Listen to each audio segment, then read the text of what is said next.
Hello and welcome back to study with Saurabh YouTube channel. आज के इस वीडियो में हम बिहार ऑल एग्जामिनेशन पीवाईक्यू है उसमें जो साइंस हम पढ़ रहे हैं उसको कंटिन्यू करेंगे। हम बायोलॉजी के 900 प्लस क्वेश्चंस को देख रहे हैं जो कि प्रीवियस ईयर में पूछे गए हैं। ये इसका पार्ट नंबर 10 है। पार्ट नंबर 9 तक ऑलरेडी मैंने अपलोड कर दिया है, तो यदि आपने उन वीडियोस को नहीं देखा है तो पहले उनको जाकर चेक कर लोगे। उनके लिए मैंने एक प्लेलिस्ट बना रखी है। तो इस प्लेलिस्ट को आप फॉलो करो, बिहार ऑल एग्जामिनेशन पीवाईक्यू। यहाँ पे आपको सारे वीडियोस जो है वो एक साथ देखने को मिल जाएंगे। इस प्लेलिस्ट का लिंक भी आपको डिस्क्रिप्शन में मिल जाएगा। यदि इन सारे जो क्वेश्चंस हैं उन सब का पीडीएफ यदि चाहिए तो आपको मैंने साइंस को पूरी तरीके से कंपाइल करके पीडीएफ भी बना दिया है, तो उस पीडीएफ को आप बाई कर सकते हो। बाई करने का तरीका यहाँ पे बताया गया है। कुछ सैंपल्स है जो लगे हुए हैं, इसमें एक्सप्लेनेशन नहीं होगा, मैं सीधी सी बात कह दे रहा हूँ। तो चलिए क्वेश्चंस की शुरुआत कर लेते हैं। सवाल हमसे पूछा जा रहा है कि जो डॉक्टर जो है वो डेथ किसी को कब घोषित कर देता है। तो पहला कि उसका पल्सेस जो है वो स्टॉप हो जाए। चलो ठीक है। हार्ट बीट स्टॉप हो जाए। देखो, पल्सेस और हार्ट बीट जो है ना वो दोनों इक्वल होता है। 72 वयस्क एक मनुष्य को होता है, उसकी 72 होती है। उसके साथ ही साथ जो हमारी जो पुतलियां होती हैं, प्यूपिल जो होता है वो फिक्स्ड हो जाए। वो जो है वो फिक्स हो जाए। और dilated and non reactive to light, वो डायलेटेड हो जाए मतलब वो फैल जाए। और प्रकाश जब उस पे आए तो कोई भी एकोमोडेशन वो ना करे, कोई भी रिएक्शन उस पे दे ही ना। तो ये भी सही है, ये भी सही है और ये भी सही है। तो उपयुक्त में से तीनों तथ्य जो है वो सही हैं। ये आपको ध्यान होना चाहिए। तो डेथ जो है वो नॉर्मल तो होता ही है, लेकिन क्लिनिकल डेथ जो होता है उसमें जैसे हार्ट हो गया, लंग्स हो गया, ब्रेन हो गया, ये सब काम करना बंद करते हैं ना, तब जाके उसको डेथ जो है वो कहते हैं। जैसे जो नब्ज होती है, जो पल्सेस होती है या फिर हार्ट बीट होती है, इसके रुकने से रुकना जो होता है ना, इसको मृत्यु नहीं माना जा सकता है। क्योंकि देखो, पल्सेस स्टॉप हो जाए या फिर हार्ट बीट हो जाए, इसका मतलब ये नहीं होता ना कि जो है वो इसका मतलब ये नहीं हो रहा है कि मृत्यु हो गई है। देखो, इस कंडीशन में हम क्या करते हैं, इस कंडीशन में हम सीपीआर देते हैं।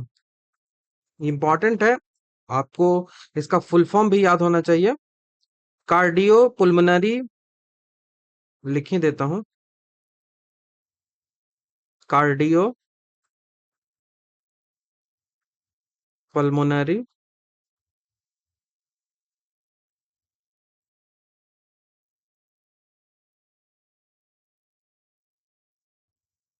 ठीक है, ये आपको ध्यान रखना होगा। ये देकर कई बार जब आप पल्सेस जो होते हैं ना, सीपीआर देकर उसको फिर से चालू कर सकते हो, लेकिन जब हृदय गति या फिर नाड़ी रुकने के साथ ही साथ आंखों की प्यूपिल या फिर जो प्यूपिल होता है वो डायलेट हो जाए, उन पर टॉर्च जलाने से उसमें कोई रिएक्शन ना आए, वो जो है वो सिकुड़ जाए, तो वैसी कंडीशन में ना, इसका मतलब सीधा सा ये होता है ना कि आपका जो ब्रेन स्टीम है वो मर चुका है। और ब्रेन स्टीम मर चुका है मतलब आपका जो है वो ब्रेन डेड हो चुका है। और इन तीनों लक्षणों को एक साथ देखकर ही डेथ जो है वो डिक्लेयर किया जाता है। तो ऑप्शन नंबर डी ही आपका आंसर होगा। ठीक है। जो नाड़ी गति का रुकना होता है, शॉक हो जाए या फिर आपको बहुत ज्यादा जो है वो ठंड लग जाए, हाइपोथेल्मिया भी हो जाए, उसमें भी नाड़ी रुक सकती है या फिर महसूस नहीं हो सकती है, लेकिन इसका मतलब ये नहीं होता कि मर गया है। तीनों को मिलाएंगे तब कहा जाएगा कि मरा है। ठीक है। हार्ट बीट का भी सेम जो है वो कंडीशन होता है, कार्डियक अरेस्ट आता है। इसमें जो है वो तुरंत मेडिकल जो है वो आप मेडिकल जो हॉस्पिटल है उसमें जाइए तो ठीक ये हो जाता है। ठीक है। और जो पुतलियों का स्थिर होना होता है, ये गहरी बेहोशी कॉमा या फिर कुछ ड्रग्स के ओवरडोज से भी हो सकता है। लेकिन यदि तीनों ये हो रहा है, इसका सीधा सा मतलब है कि वो मर गया है। ठीक है, वो मर गया है। तो आपको ये ध्यान रखना होगा। आपको एक ये भी शब्द जो है वो पूछा जाता है, मैंने अपनी क्लासेस में इसको बता भी रखा है। एक शब्द पूछा जाता है, रैगर मॉर्टिस। ठीक है, रैगर मोर्टिस।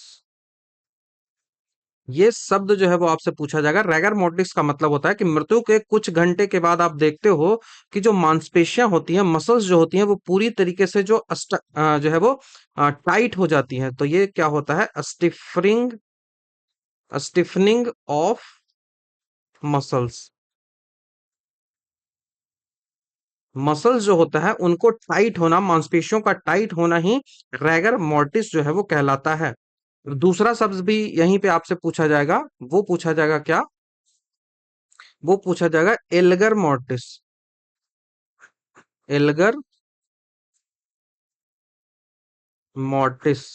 अब ये एल्गर मोर्टिस क्या है? तो एल्गर मोर्टिस होता है कि मृत्यु के बाद शरीर का तापमान जो है वो धीरे धीरे कम होने लगता है। तो बॉडी टेम्परेचर धीरे धीरे जो है वो कम होने लगता है आफ्टर डेथ। आफ्टर डेथ जो है वो बॉडी टेम्परेचर धीरे धीरे कम होने लगता है। ब्रेन डेड की बात करें, ब्रेन डेड की बात करें तो भारत में आपने देखा होगा कि ऑर्गेन ट्रांसप्लांट एक्ट हो रहा है। मानव अंग प्रत्यारोपण अधिनियम आया है। उस अधिनियम के तहत ऑर्गेन डोनेशन के लिए व्यक्ति को ब्रेन डेड होना आवश्यक होता है। यदि ब्रेन डेड ना हो तो उसके ऑर्गन को डोनेट भी नहीं किया जा सकता है। ये आपको ध्यान रखना होगा। प्रश्न अक्सर पूछा जाता है कि ब्रेन डेथ जो है उसके क्या मानदंड होते हैं। ऐसे प्रश्न आ सकते हैं जब क्रिटिकल सोचने की आवश्यकता होती है तब। ठीक है। तो मृत्यु घोषित कब किया जाएगा? तो उसका आधार होगा पल्सेस, हार्ट बीट एंड प्यूपिल।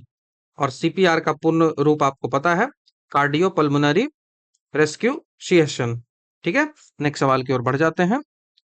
मानव शरीर में निम्नलिखित में से कौन सी जो ग्लैंड है, कौन सी ग्रंथि जोड़ी में मौजूद रहती है, मतलब उनकी संख्या जो है वो दो है। तो अधिवृक्क जो होता है वो दो हो गया, ये एक हो गया, ये एक हो गया, और पिनियल ग्लैंड भी एक हो गया। तो आपका ऑप्शन नंबर ए ध्यान रखना होगा, एड्रिनल। एड्रिनल ग्लैंड जो होता है वो मानव शरीर में दो किडनियां होती है और उनमें प्रत्येक किडनी पर एक एक जो है वो उसकी जो टोपी होती है उस पे होती है। अब चूंकि पेयर में होती है किडनी, इसीलिए अधिवृक्क जो ग्रंथि होती है वो भी संख्या दो होती है। ये आपको ध्यान रखना होगा। ये जो ग्रंथि होती है वो एड्रेनाइलिन हार्मोन जो है वो निकालती है, जिसको fear fight and flight hormone भी कहा जाता है। TF हार्मोन इसको बोला जाता है। जीवन रक्षा हार्मोन भी होता है, क्योंकि एड्रिनल ग्लैंड जो होता है वहां से निकलने वाला कॉर्टिसोल जो होता है उसको लाइफ सेविंग हार्मोन बोलते हैं। ये जो ग्लैंड है, इससे जो हार्मोन निकलता है वो सबसे पहला एड्रेनाइलिन हो गया। एड्रे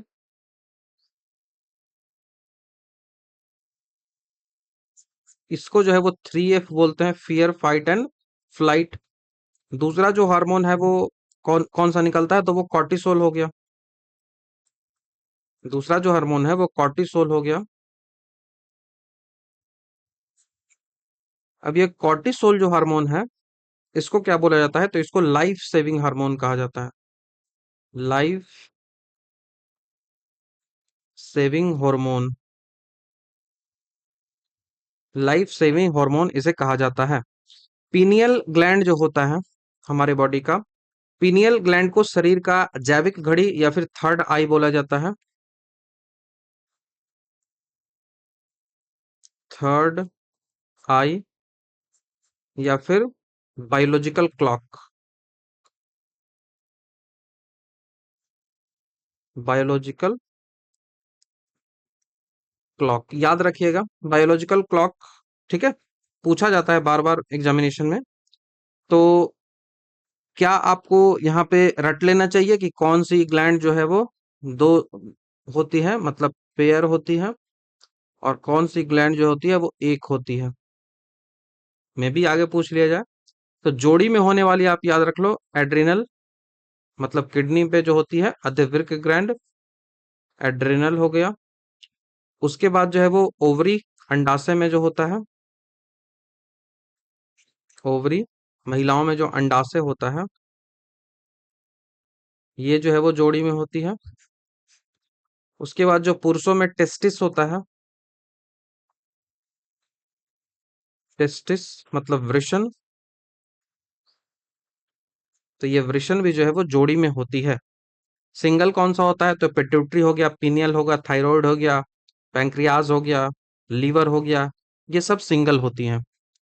सवाल है, यदि शरीर का तापमान जो है वो 37 डिग्री सेल्सियस हो तो शुक्र पिंड का आदर्श तापमान होगा। यदि बॉडी टेम्परेचर 37 डिग्री सेल्सियस हो तो the ideal temperature for the scrotum, scrotum उस एरिया को बोला जाता है जहां पे स्पर्म रहता है। तो स्पर्म का जो टेम्परेचर होता है वो बॉडी टेम्परेचर से थोड़ा सा कम होता है। ठीक है। और स्कॉटम जो है वो वृष्ण कोश इसको कहेंगे, वृष्ण कोश, वृष्ण पिंड जो भी कह लो। यहाँ पे स्पर्म रहता है, यहीं पे जो है वो स्पर्म होता है। तो ये स्कॉटम जो होता है वो पुरुष शरीर के बाहर स्थित एक थैलीनुमा संरचना होती है जिसे टेस्टिस कहा जाता है, और यहीं पे स्पर्म जो है वो बनता है। तो जो टेस्टिस है उसका मुख्य जो काम ही होता है वो स्पर्म का निर्माण करना होता है। और ये स्पर्म का जो फॉर्मेशन होता है उसको क्या बोला जाता है? तो उसको बोला जाता है स्पर्मेटोजेनेसिस। स्पर्मेटोजेनेसिस, उसको स्पर्मेटोजेनेसिस जो है वो कहा जाता है। और स्पर्मेटोजेनेसिस के लिए जो टेम्परेचर होता है वो बॉडी का, वो बॉडी टेम्परेचर से 2 से 3 डिग्री सेल्सियस के आसपास कम होना चाहिए। तो 37 डिग्री है, अब इसमें से 2 या 3 डिग्री आप घटाओगे तो कितना आएगा? तो ये बेसिकली आपको जो है वो 34 से 35 डिग्री के आसपास आएगा। तो देखो कोई है? तो यस, ऑप्शन नंबर डी के साथ आप यहाँ पे जाओगे। 34 डिग्री जो है वो आदर्श इसको मानेंगे। ठीक है। इसी कारण प्रकृतिक ने जो वृषण होता है उसके लिए जो मुख्य गुहा होती है, शरीर की जो एब्डोमिनल कैविटी होती है, उससे बाहर इसको रखा गया है ताकि वो थोड़ा सा ठंडा रह सके। ठीक है। सर्दियों में स्कॉटम जो है वो सिकुड़कर वृष्ण को शरीर के करीब खींच लेता है गर्मी पाने के लिए, और गर्मियों में जो है वो पसीना निकलकर उसे ठंडा रखता है। ठीक है, ये सब होता है। भी आप देखोगे ना कि जो टेस्टिस होता है ना, किसी लोगों का टेस्टिस जो है वो अंदर चला जाता है, ये रीजन यही होता है। जो टेस्टिस होता है उसके द्वारा जो हार्मोन निकलता है उसको टेस्टोस्टेरोन हार्मोन बोलते हैं, जो कि पुरुषों का मेन जो है वो सेक्स हार्मोन जो है वो होता है। ठीक है। एक आप वर्ड याद रखिएगा, क्रिप्टोक्रेटिनिज्म, क्रिप्टोक्रेटिज्म याद रख लो, क्रिप्टोक्रिटिज्म।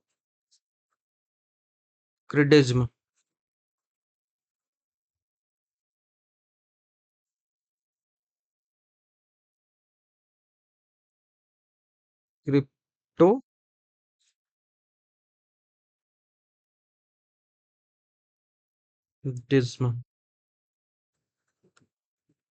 क्रिप्टोचिज्म, क्रिप्टोक्रिटिज्म, ये वर्ड है।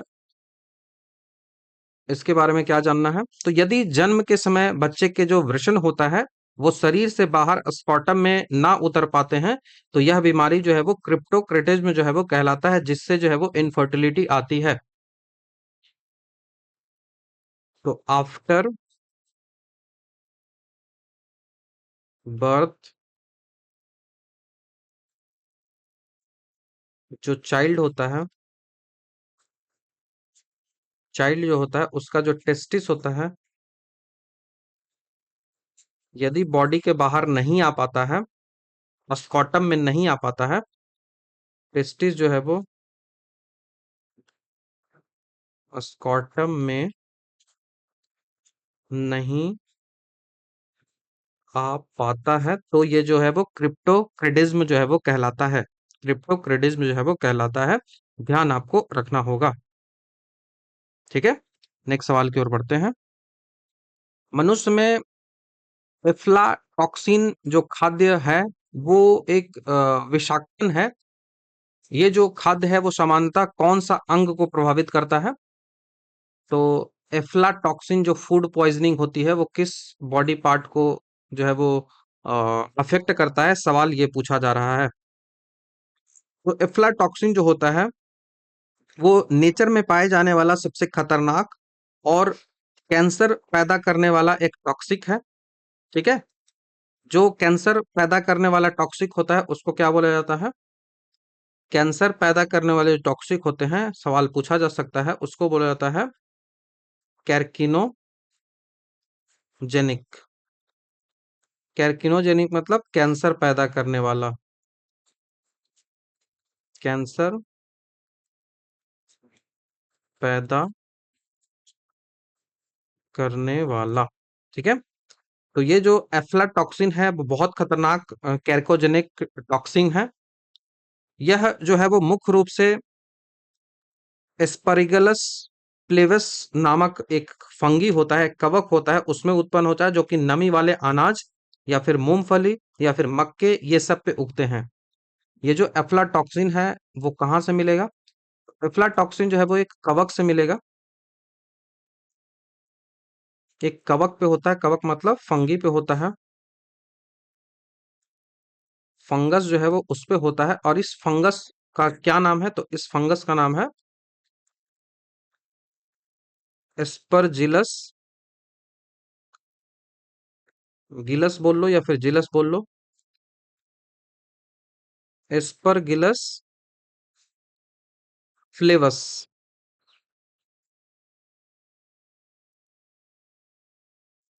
एस्परगिलस फ्लेवस, अंग्रेजी भी यही होता है, एस्परगिलस फ्लेवस। कभी भी पूछा जा सकता है, ध्यान रखिएगा, एस्परजिलस फ्लेवस। इसी के कारण ये जो है वो होता है। जब कोई इंसान इस फंगल या फिर फफूंदी को भोजन के रूप में इस कवक को खाता है, तो जहर जो है वो सीधे जो है वो ब्लड में जाता है, और ब्लड के जरिए कहाँ पहुंच जाता है? तो ये जहर जो है वो सीधा ब्लड के जरिए जो है वो लीवर में पहुंच जाता है। हेप्टिक डक्ट होती है, लीवर में पहुंच जाता है, और लीवर जो है वो शरीर को डिटॉक्सिफिकेशन जहर निकालने का केंद्र है। लेकिन एफ्लाटॉक्सिन इतना शक्तिशाली जहर होता है कि यह लीवर की कोशिकाएं जो होती हैं उनको नष्ट कर देता है, और लंबे समय तक इसका जो सेवन यदि आप करते हो तो लीवर कैंसर भी हो सकता है। ठीक है। लीवर कैंसर भी हो सकता है, ये आपको ध्यान रखना। अब लीवर कैंसर का क्या नाम होता है, तो ये भी ध्यान आपको रखना पड़ेगा। ये होता है हेपेटो सेलुलर हेपेटोसेलुलर कार्किनोमा। हेपेटोसेलुलर कार्किनोमा, ये आपको ध्यान रखना होगा। माइक्रोटॉक्सिन की यदि हम बात करें, तो फंगी द्वारा उत्पन्न किया जाने वाला किसी भी जहरीले जो रसायन होते हैं उनको माइक्रो टॉक्सिन कहा जाता है, और एफ्लाटॉक्सिन जो है वो इसका एक उदाहरण है। तो एफ्लाटॉक्सिन क्या है? It is a kind of it is a kind of mycotoxin. Aflatoxin क्या है? It is a kind of mycotoxin. Mycotoxins किसको बोल रहे हैं? तो माइकोटॉक्सिन्स उसको बोल रहे हैं कि कवक के द्वारा जो भी जहर बनता है ना, उसको कहा जाता है माइकोटॉक्सिन।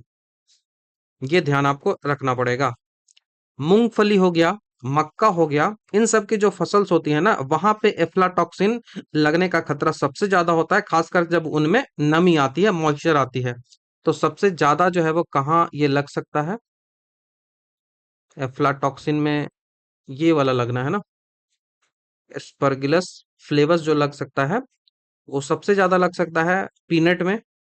ग्राउंड नट बोल लो या फिर पीनट बोल लो। तो ये मूंगफली पीनट में लग सकता है। दूसरा जो है वो मक्का में लग सकता है। मेज बोल लो, क्राउन बोल लो, इन सब में लग सकता है। ठीक है। और लीवर का अध्ययन आपको पता है, हेपेटोलॉजी जो है वो कहा जाता है। एफ्लाटॉक्सिन याद हो गया किस टाइप का जहर है, तो ये जो है वो माइकोटॉक्सिन टाइप का जहर है। ठीक है, माइकोटॉक्सिन टाइप का ये जहर है। कहाँ से आता है? तो एस्परगिलस या फिर एस्परजिलस फ्लेवस से आता है। किस अंग को प्रभावित करता है? तो लीवर को प्रभावित करता है। क्या करता है? तो लीवर में कैंसर बना देता है। हेपेटोसेलुलर कार्किनोमा जो है वो कर देता है। नेक्स्ट सवाल की ओर बढ़ते हैं। इनमें रक्त दाब का मापक यंत्र कौन कौन सा है? तो स्फेग्मोमैनोमीटर ऑप्शन नंबर सी आपको ध्यान रखना होगा। हमने इस बारे में काफी डिटेल से आपको बता रखा है कि ब्लड प्रेशर जो होता है वो क्या होता है। तो धमनियों पर, आर्टरी पर जो प्रेशर डाला जाता है फ्लूइड के द्वारा, ब्लड के द्वारा, उसी को जो है वो ब्लड प्रेशर कहा जाता है।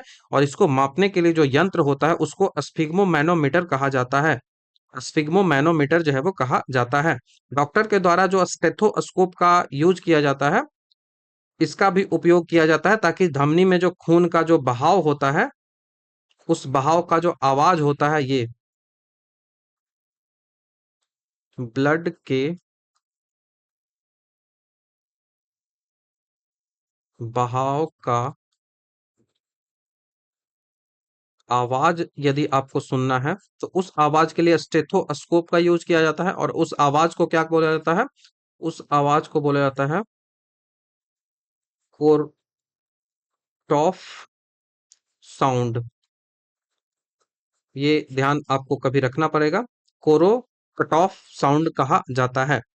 ठीक है। स्फिग्मो मैनोमीटर जो होता है, इसका इन्वेंशन जो है वो किसने किया था?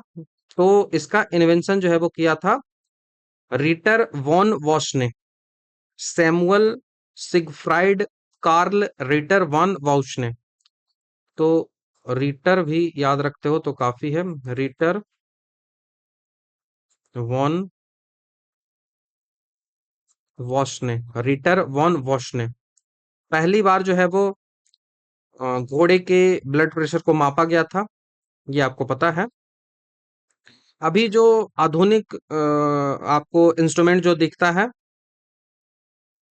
ठीक है, जैसे हाँ, ये याद रख लो कि जो कफ आप देखते हो, जो कफ होता है, काली खांसी जो होती है, खांसी वासी होती है ना, तो जो कफ होता है, कफ मापने वाला जो यंत्र होता है उसको सीपियो रीवा रोकी बोला जाता है। उसको सिपियोन रीवा रोकी, सिपियोन रीवा रोकी कफ मापता है, कफ को मापने वाला। बाकी जो ब्लड प्रेशर होता है वो 120/80 होता है। सिस्टोलिक और डायस्टोलिक कहा जाता है। ठीक है। तो ये आपको ध्यान रखना होगा। बाकी इस बारे में मैंने काफी डिटेल से आपको सब कुछ बता रखा है। नेक्स्ट सवाल की ओर बढ़ते हैं। सवाल है कि अंतःस्रावी ग्रंथियों से निम्नलिखित में से क्या स्रावित होता है? तो देखो, दो प्रकार की ग्रंथियां होती है, एक अंतःस्रावी होती हैं और एक बहिस्रावी होती हैं। ठीक है, दो प्रकार की ग्रंथियां होती है, एक एक्सोक्राइन होती है, एक होती है एक्सोक्राइन ग्लैंड, और दूसरा जो ग्लैंड होता है वो होता है एंडोक्राइन। एंडोक्राइन, एक्सोक्राइन और एंडोक्राइन। जो एक्सोक्राइन ग्रंथियां होती हैं, इनके पास जो है वो डक्ट्स होती हैं। इनमें जो है वो डक्ट होते हैं, इनके कारण इनको डक्ट ग्लैंड कहा जाता है। और इंडोक्राइन जो ग्लैंड्स होती है, अंदर के जो ग्लैंड्स होती है वो डक्ट लेस होती हैं, उनमें जो है वो डक्ट नहीं होता है। अब डक्ट नहीं है, इसका सीधा सा मतलब क्या हुआ? डक्टलेस होती है। तो ये जितने भी इनके जो केमिकल्स होते हैं, वो केमिकल्स क्या करेंगे? वो केमिकल्स जो होते हैं वो टारगेटेड जगह पे जाएंगे और वहां पे जाके एक्ट कर लेंगे, और वो जो केमिकल्स होते हैं उनको हार्मोन बोला जाता है। इस बारे में मैंने काफी डिटेल से बताया है कि कैसे हार्मोन हार्मोन जो है वो अपने टारगेटेड जगह पे जाता है। और वहीं जो डक्ट होती है, जो पाइप होती है, उस पाइप के माध्यम से यदि वो जाता है तो उसको जो है वो क्या कहा जाता है? उसको जो है वो नॉर्मल भाषा में आप एंजाइम बोल लो, एंजाइम बोल लो, पसीना बोल लो, आंसू बोल लो, इन सबको निकालने के लिए नली होनी चाहिए, डक्ट होनी चाहिए। ठीक है। लेकिन जो डक्टलेस होती है एंडोक्राइन वाली, वो हॉर्मोन्स होती है, वो हॉर्मोन्स होती है। ठीक है। तो इंडोक्राइन पूछ रहा है कि इंडोक्राइन ग्लैंड है तो वो हार्मोन हो जाएगी। कहाँ है हार्मोन? यहाँ पे है, ऑप्शन नंबर डी। बाकी स्लाइवा एंजाइम है, hydrochloric acid enzyme, hydrochloric acid acid है, पेप्सिन तो एंजाइम है ही। ठीक है। तो पेप्सिन एक पाचक एंजाइम है जो कि प्रोटीन पचाने के लिए जरूरी होता है, और गैस्ट्रिक ग्लैंड जो एक्सोक्राइन है उससे निकलता है। HCl जो है वो ऑक्जेंटिक सेल है, उससे निकलता है। और स्लाइवा जो है वो स्लेवरी ग्लैंड जो है वो और वो भी एक एक्सोक्राइन ग्लैंड है, वहां से निकलता है। हार्मोन शब्द जो है वो सबसे पहला स्टार्लिंग और बेलिस ने दिया था, हमने कई बार इसको बताया है। पहला खोजा गया जो हार्मोन था वो सिक्रेटिन था, ये भी मैंने कई बार आपको बताया है। मास्टर ग्लैंड जो है वो पियूस ग्लैंड को कहा जाता है, ठीक है। और जो एंडोक्राइनोलॉजी के जनक हो गए वो थॉमस एडिशन होता है, मतलब एंडोक्राइन ग्लैंड्स होती है उनको स्टडी करते हैं वो, उनको कहा जाता है। हमारे जो बॉडी होता है उसमें एकमात्र ऐसा ग्लैंड है जो मिक्स्ड होता है, मतलब अंदर और बाहर दोनों का काम करता है, तो वो जो होता है वो होता है पैंक्रियाज। पैंक्रियाज जिसमें एंजाइम भी निकलते हैं और हॉर्मोन्स भी निकलते हैं, ठीक है, ध्यान आपको रखना होगा। वह एंजाइम जो हमारे मुंह में भोजन के साथ मिलता है, तो मुंह में मिल रहा है तो वो स्लाइवा मिल रहा है। अब स्लाइवा में कौन कौन सा एंजाइम होती है ये बात आपसे कही जा रही है, तो देखो एक एंजाइम होता है जिसको अमाइलेज बोला जाता है, ये स्लाइवा और पेट दोनों में स्लाइटली मिलता है, तो ऑप्शन नंबर सी आपको ध्यान रखना पड़ेगा, अमाइलेज। मानव शरीर के भोजन में डाइजेशन में जो प्रक्रिया होती है वो पेट से नहीं शुरू होता है, वो बक्कल कैविटी जो मुंह होता है वहीं से स्टार्ट हो जाता है। मुंह में आपको 3 जोड़ी लार ग्रंथियां मिलती है, स्लेवरी ग्लैंड्स जो है वो मिलती है, इस बारे में काफी डिटेल से मैंने बता रखा है, जो कि लार निकालती है, स्लाइवा निकालती है। और इस जो स्लाइवा होती है, इस स्लाइवा में सेलेब्री इमाइलेज होता है, जो कि बहुत ही महत्वपूर्ण एंजाइम है। जो ये जो सिलेवरी इमाइलेज होता है, लार इमाइलेज होता है, इसे टाइलिन भी कहते हैं। ये जो सिलेवरी इमाइलेज है, इस इमाइलेज को क्या बोला जाता है, तो इसको टाइलिन भी कहा जाता है। इसको जो है वो टाइलिन भी कहा जाता है, टाइलिन,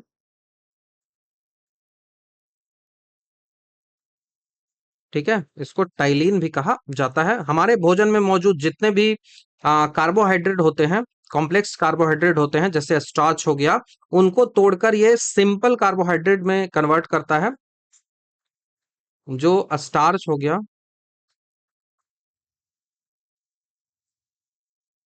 उस स्टार्च को सिंपल कार्बोहाइड्रेट में कन्वर्ट करेगा। सिंपल जो शर्करा होता है, उस सिंपल शर्करा में कन्वर्ट करेगा। और सिंपल शर्करा मतलब क्या, माल्टोज, माल्टोज जो है उसमें कन्वर्ट करेगा। तो स्टार्च को, जो कि कॉम्प्लेक्स एक कॉम्प्लेक्स कार्ब है, एक कॉम्प्लेक्स कार्बोहाइड्रेट है, उसको सिंपल कार्बोहाइड्रेट में कन्वर्ट करता है। इसीलिए रोटी या चावल को ज्यादा देर तक चबाते हैं तब वो मीठा लगने लगता है, यही एक रीजन होता है, ठीक है, ध्यान रखिएगा। बाकी वहां पे जो होता है वो लाइसोजाइम भी एंजाइम होता है लार में। लार में एक एंजाइम होता है जिसको लाइसोजाइम भी कहा जाता है। ये जो लाइसोजाइम एंजाइम होता है वो क्या करता है, ये एंजाइम जो होता है वो भोजन के साथ जो भी बैक्टीरियाज आते हैं ना, उन बैक्टीरियाज को मारता है,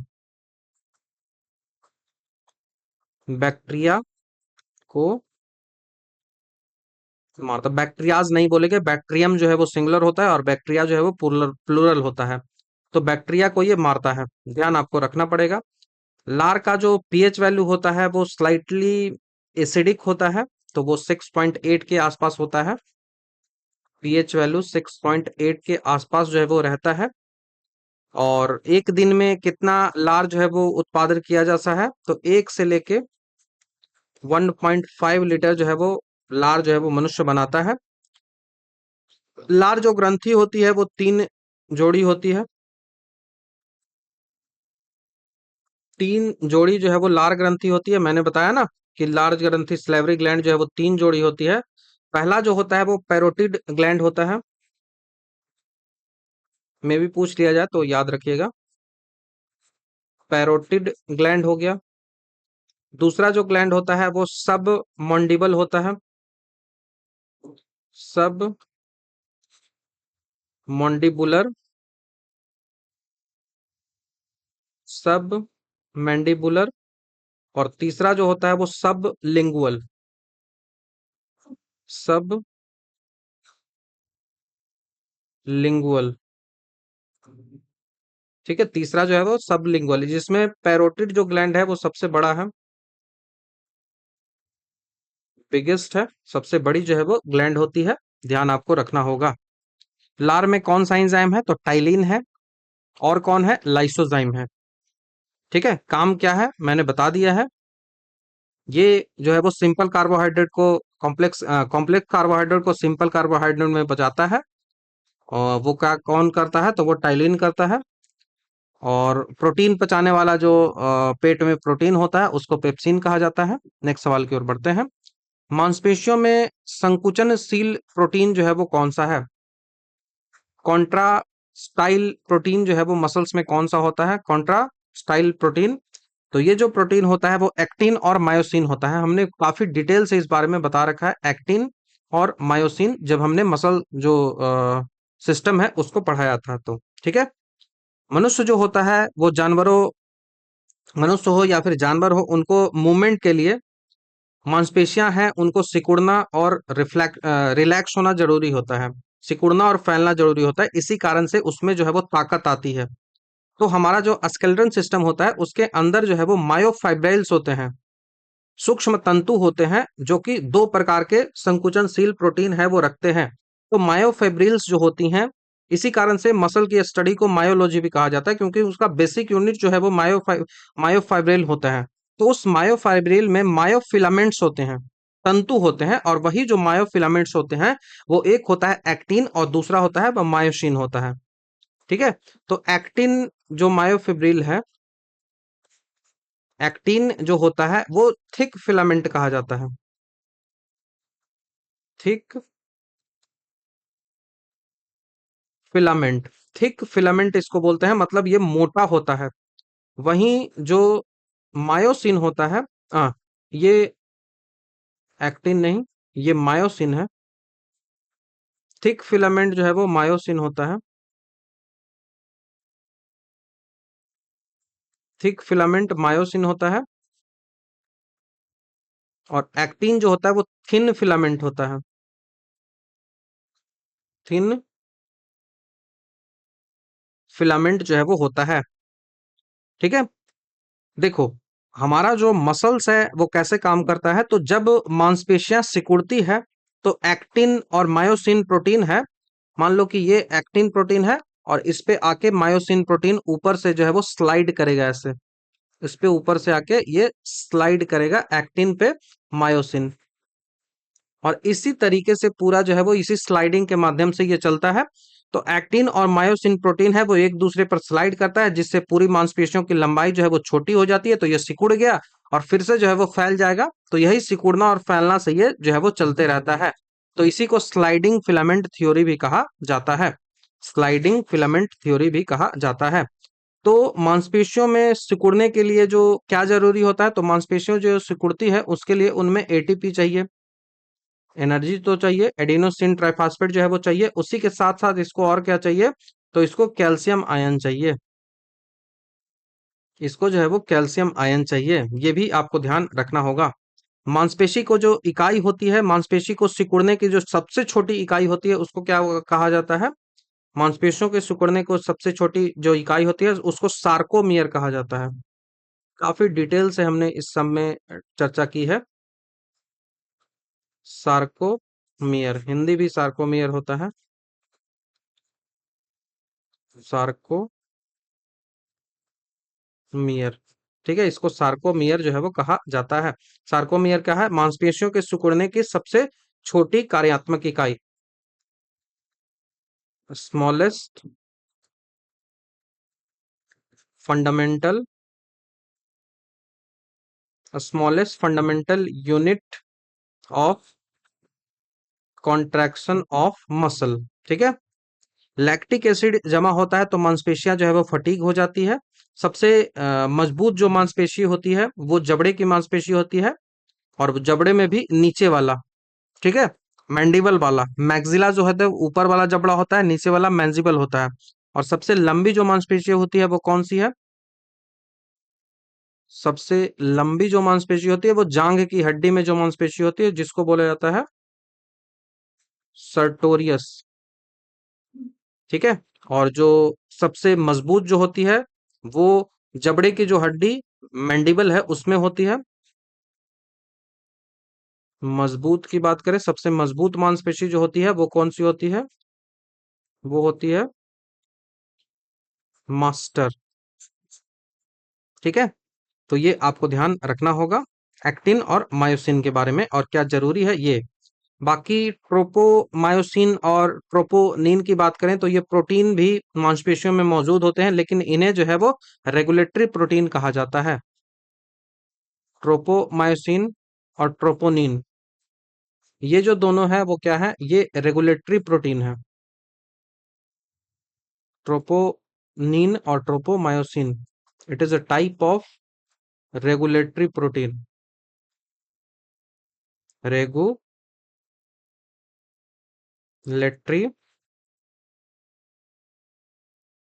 प्रोटीन ये है, ठीक है, ये रेगुलेटरी प्रोटीन होते हैं।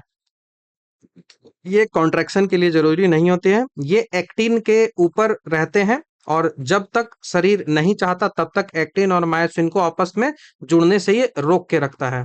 हमने इस बारे में काफी डिटेल से पहले ही चर्चा कर रखी है। नेक्स्ट सवाल की ओर बढ़ते हैं।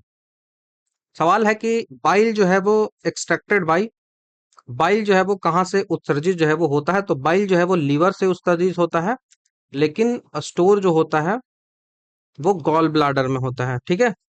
स्टोर जो होता है वो गॉल ब्लाडर में होता है। तो लीवर की जो हेप्टोसाइटिक्स होती है, हेप्टोसाइट्स होते हैं, जो कोशिकाएं होती हैं, वहीं से बाइल जो है वो निकलता है और गॉल ब्लाडर में जाके जमा होता है, ठीक है। एक छोटी सी थैली होती है जिसको पिताशय बोलते हैं, गॉल ब्लाडर कहते हैं, उसमें जाकर ये जो है स्टोर होता है। और गाढ़ा ये होता है, कंसंट्रेटेड होता है, और जब हम फैट खाते हैं तो पिताशय जो है वो सिकुड़कर इस पीत को छोटी आंत में जो है वो डाल देता है, क्योंकि फैट का जो इमल्सिफिकेशन किया जाएगा वो इसी बाइल के द्वारा ही किया जाएगा। और it is important to note that कि बाइल जो है वो कोई भी पाचक एंजाइम ये नहीं है, ये आपको ध्यान रखना होगा। देखो, जॉन्डिस जब होता है तो लीवर खराब हो जाता है और खून की जो पिगमेंट्स होते हैं जिनमें बिलीरुबिन और बिलीबर्डिन होता है, तो उसमें जो बिलीरुबिन होता है उसको नहीं निकाल पाता है।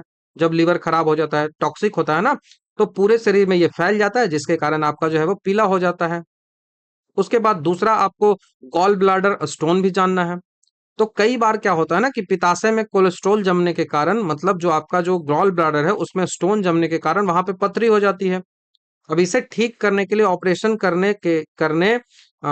करके पूरा जो पित्ताशय है उसी को निकाल दिया जाता है, पूरा गॉल ब्लाडर को है निकाल दिया जाता है।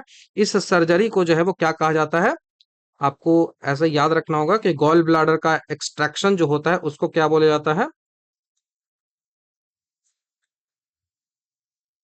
जो गॉल ब्लैडर है, गॉल ब्लैडर जो है उसका एक्सट्रैक्शन,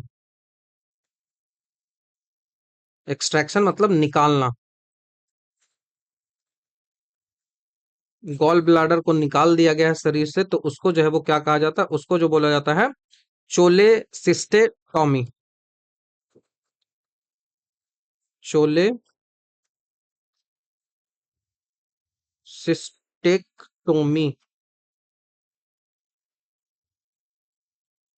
ठीक है।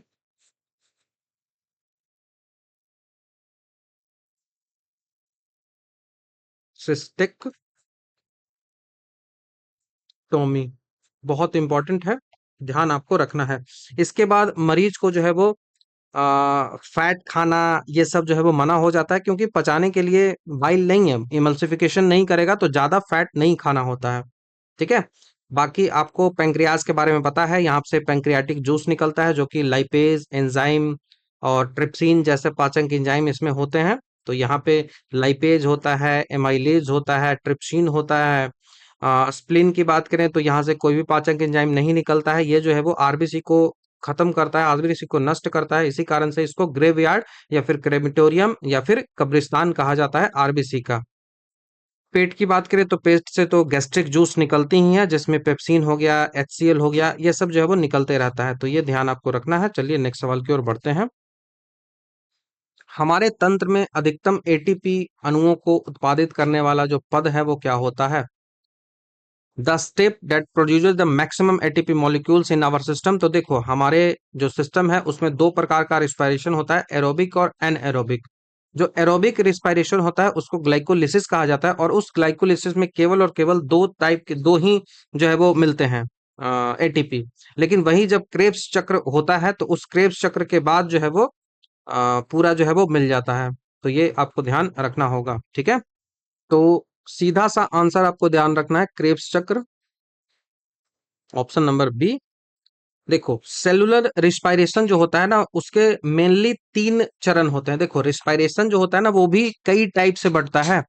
आप सांस ले रहे हो अंदर तो उसको अलग बोलते हैं, और सेलुलर रिस्पायरेशन मतलब कोशिकाओं के अंदर जो रिस्पायरेशन होता है, उसी में तो फूड को तोड़ा जाएगा ना, तो वो कोशिकाओं के अंदर जो रिस्पायरेशन होता है, सेलुलर रिस्पायरेशन होता है, उसको तीन पार्टों में डिवाइड करते हैं। सेलुलर रिस्पायरेशन, तो उसको तीन पार्टों में डिवाइड करते हैं। सबसे पहला जो होता है वो ग्लाइकोलिसिस होता है, डिकम्पोजिशन ऑफ ग्लूकोज जिसको कह लो। पहला जो होता है उसको बोला जाता है ग्लाइकोलाइसिस। ये सबसे पहले होता है, इसमें ऑक्सीजन की आवश्यकता नहीं होती है, अनएरोबिक होता है। और ये होता कहाँ है, तो ये साइटोप्लाज्म में होता है। साइटोप्लाज्म में ये होता है, और यहां से केवल और केवल हमें दो एटीपी मिलता है। ठीक है, केवल और केवल दो एटीपी हमें मिलता है। दूसरा जो आता है वो क्रेब्स चक्र होता है। क्रेब्स साइकिल होता है, ये भी चार पार्टों में अंदर डिवाइड होता है, उतना नहीं जाना है। ये जो होता है वो माइटोकॉन्ड्रिया में होता है। माइटोकॉन्ड्रिया में ये होता है, माइटोकॉन्ड्रिया में होता है। और यहाँ पे जो है वो सीधे तौर पे यदि हम बात करें तो यहाँ पे दो एटीपी जो है वो गेन होता है, या फिर जो दो जीटीपी गेन होता है। लेकिन इसी प्रोसेस का जो लास्ट प्रोसेस होता है ना, उसको इलेक्ट्रॉन ट्रांसपोर्टेशन चेन कहलाता है। इलेक्ट्रॉन ट्रांसपोर्टेशन चेन उसको बोलते हैं, या फिर उसको फाइनल रिस्पायरेटरी चेन भी कहा जाता है। और यहीं पे आके सबसे ज्यादा जो है वो 32 से 34 एटीपी जो है वो बनता है। 32 से 34 एटीपी जो है वो बनता है, ये आपको ध्यान रखना होगा। तो नॉर्मल जब भी सवाल आएगा तो वहां पे क्रेब्स चक्र आंसर होगा, ठीक है। नॉर्मल जब भी सवाल आएगा तो वहां पे जो है वो क्रेब्स चक्र आंसर होगा। लेकिन ये देखो, फाइनल रिस्पायरेटरी चेन भी यहाँ पे दिया हुआ है, तो ये समस्या पैदा होती है यहाँ पे, इसीलिए इसको काफी डिटेल से समझना है। अब क्रेब्स चक्र के दौरान भारी मात्रा में ऊर्जा ले जाने वाला जो अणु होता है वो क्या होता है, वो NADH होता है, या फिर FADH2 होता है। हमने काफी डिटेल से इस बारे में रेस्पिरेशन में बात की है। ये जो अणु होते हैं वो बाद में इलेक्ट्रॉन ट्रांसपोर्टेशन चेन जो होता है उसमें जाकर 34 एटीपी में बदल जाते हैं। उतना नहीं समझना है, ठीक है, उतना नहीं समझना है कि क्या हो रहा है। जब अब देखो ये सवाल जो पूछा गया है उसमें देखो, फाइनल रिस्पायरेटरी चेन जो है वो ऑप्शन दिया हुआ है। इसका सीधा सा मतलब ये क्या, कौन सा ऑप्शन दिया हुआ है, ये दिया हुआ है इलेक्ट्रॉन ट्रांसपोर्टेशन चेन दिया हुआ, और यहीं पे जो है वो सबसे ज्यादा जो है वो बनता है, ठीक है। ये ध्यान रखना है। तो ये जो सवाल पूछा गया है वो सवाल पूछा गया है, वो जो सवाल पूछा गया है ये पूछा गया है शायद यूपीपीएससी में, ठीक है। ये जो है वो यूपीपीएससी 2016 का सवाल है। कहाँ, यूपीपीएससी 2016, वहां पे भी ये पूछा गया है। और उसी के साथ साथ इसको जो है वो बीपीएससी में भी पूछा गया है। यूपीपीएससी में तो पूछा ही गया है 2016 में, उसी के साथ साथ इसको जो है वो बीपीएससी में भी रिपीट किया गया था। और उसके हिसाब से यदि हम बात करें, बीपीएससी जो होता है उसमें यदि बात करें तो वहां पे सीधा सीधा आपको क्रेब्स चक्र आंसर मिलता है। लेकिन काफी डिटेल में जब आप जाओगे कि क्रेब्स चक्र के बाद जो आता है प्रोसेस, उसको इलेक्ट्रॉन ट्रांसपोर्टेशन चेन बोला जाता है, और उसी को जो है वो फाइनल रेस्पिरेटरी चेन भी कहा जाता है। तो आंसर ये भी हो सकता है। यदि करेक्ट आंसर की बात करूं तब ऑप्शन नंबर सी ही होगा, लेकिन बीपीएससी या फिर यूपीपीएससी ने क्रेब्स साइकिल को इसमें आंसर जो है वो माना है, ठीक है। वैज्ञानिक रूप से बात करें, साइंटिफिक रूप से बात करें, तो सबसे सटीक आंसर जो होगा वो क्या होगा, वो इलेक्ट्रॉन ट्रांसपोर्टेशन चेन होगा, फाइनल रेस्पिरेटरी चेन होगा, ठीक है। ऑक्सीडेटिव फॉस्फोलाइरेशन के माध्यम से यहाँ पे जो है वो सबसे ज्यादा एटीपी जो है वो बनता है, ठीक है। तो ये आपको ध्यान रखना होगा। और एटीपी जो होता है वो उसको एनर्जी करेंसी भी कहते हैं, एडिनोसिन ट्राइफॉस्फेट को। एटीपी जो होता है जो श्वसन जो होता है उसका मुख्य भाग ही होता है जो क्रेब्स साइकिल, और उसी के साथ साथ इलेक्ट्रॉन ट्रांसपोर्टेशन चेन होता है। और ये माइटोकॉन्ड्रिया में होता है, इसीलिए माइटोकॉन्ड्रिया जो होता है उसको पावर हाउस जो है वो कहा जाता है। क्रेब्स चक्र की खोज सबसे पहले हंस क्रेब्स ने 1937 में की थी। तो यदि आपसे इस प्रकार के सवाल जो है वो पूछे जाते हैं यूपीपीएससी में, या फिर कहीं भी आपको सवाल आता है, तो क्रेब्स चक्र को ही सही मान के आप चलोगे। लेकिन जैसे ही कोई हाई लेवल का एग्जामिनेशन आता है, तो सबसे ज्यादा एटीपी जो बनता है वो इलेक्ट्रॉन ट्रांसपोर्टेशन चेन में बनता है। ठीक है, इलेक्ट्रॉन ट्रांसपोर्टेशन चेन में बनता है। तो ये तीन पार्टों में सीधा सीधा बनता है, ये ऐसे आता है, उसके बाद जो है वो इलेक्ट्रॉन ट्रांसपोर्टेशन चेन में जाता है। ग्लाइकोलिसिस दो बनता है। क्रेब्स चक्र जो होता है उसमें एनएडीएच और एफएडीएच जो है वो उसका निर्माण होता है, लेकिन फाइनली एटीपी के रूप में वो जो बनता है वो इलेक्ट्रॉन ट्रांसपोर्टेशन चेन में ही बनता है जाके। इलेक्ट्रॉन ट्रांसपोर्टेशन चेन में ही बनता है, ये ध्यान आपको रखना होगा, बहुत इंपॉर्टेंट है। तो चलिए नेक्स्ट सवाल की ओर बढ़ जाते हैं।